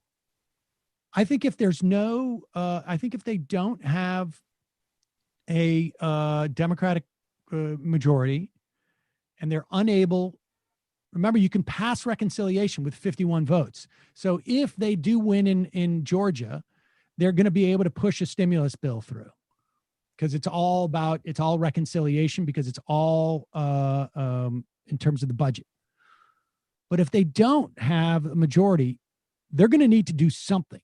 And to provide student loan relief, I think it's probably going to be, I've heard $50,000. up to $50,000 would be a huge stimulus, sort of backdoor stimulus. And I think that they would need to provide a free college option going forward, because as a political question, also from a policy question, but more almost from a political question, I think it would be a little bit problematic to just do loan forgiveness without giving people the opportunity going forward to not get in hawk again. Yeah. And so I don't know, but I think I would say right now, if they don't take the Senate, I think there's a 40% chance. Maybe it's more, but I mean, give us a 50. Let's put it this way. What would you say if he did do that, Jamie?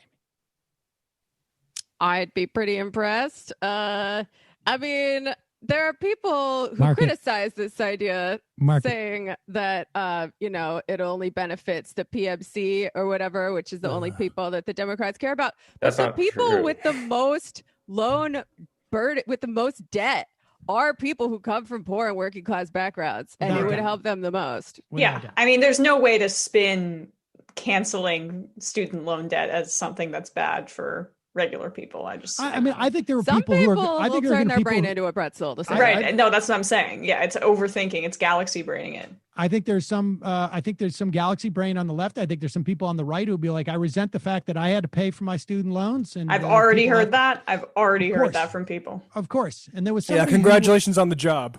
There was a fake. I'm quite convinced it was a setup where somebody came up to Elizabeth Warren on the campaign trail and did that, and then scurried off. I think we played that video, but yes, I can imagine that there might be some older people who are upset about things like my father, when he was a child, he had strep throat, and they had to give him one of these not a tracheotomy. Is that what it is? Maybe. They had to put a tube in his throat so that he could breathe at that time. I wonder if he is pissed about penicillin. Yeah, it's not fair. You can take now, where like it's not fair. It didn't exist. It's that type of thing. So, all right, 5 more.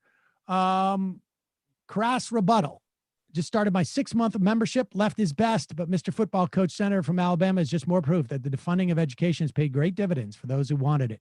Clearly, government and civics needs to be taught from around 7th grade on. Just one more thing progressives needs to fight for. I totally agree with both the sentiment of you becoming a member and with that civics.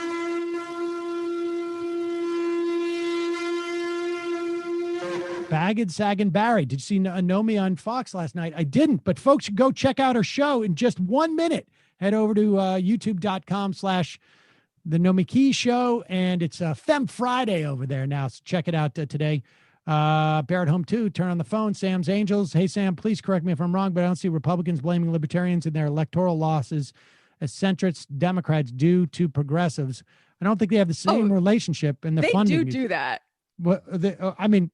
There are a lot of Trump people who are pissed off at the libertarians right now. It's great. Well, without a doubt, they're in some instances they should be. I mean, it's unclear to me where those voters would have gone in this race. Third parties are helpful to the major parties. Without a doubt.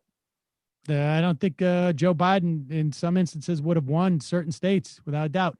All right, 2 more. Comrade Steve, check out the Dr. Shiva video on YouTube. Been going back and forth with a friend about it all day. Chardonnay Socialist, you are the final IM of the week.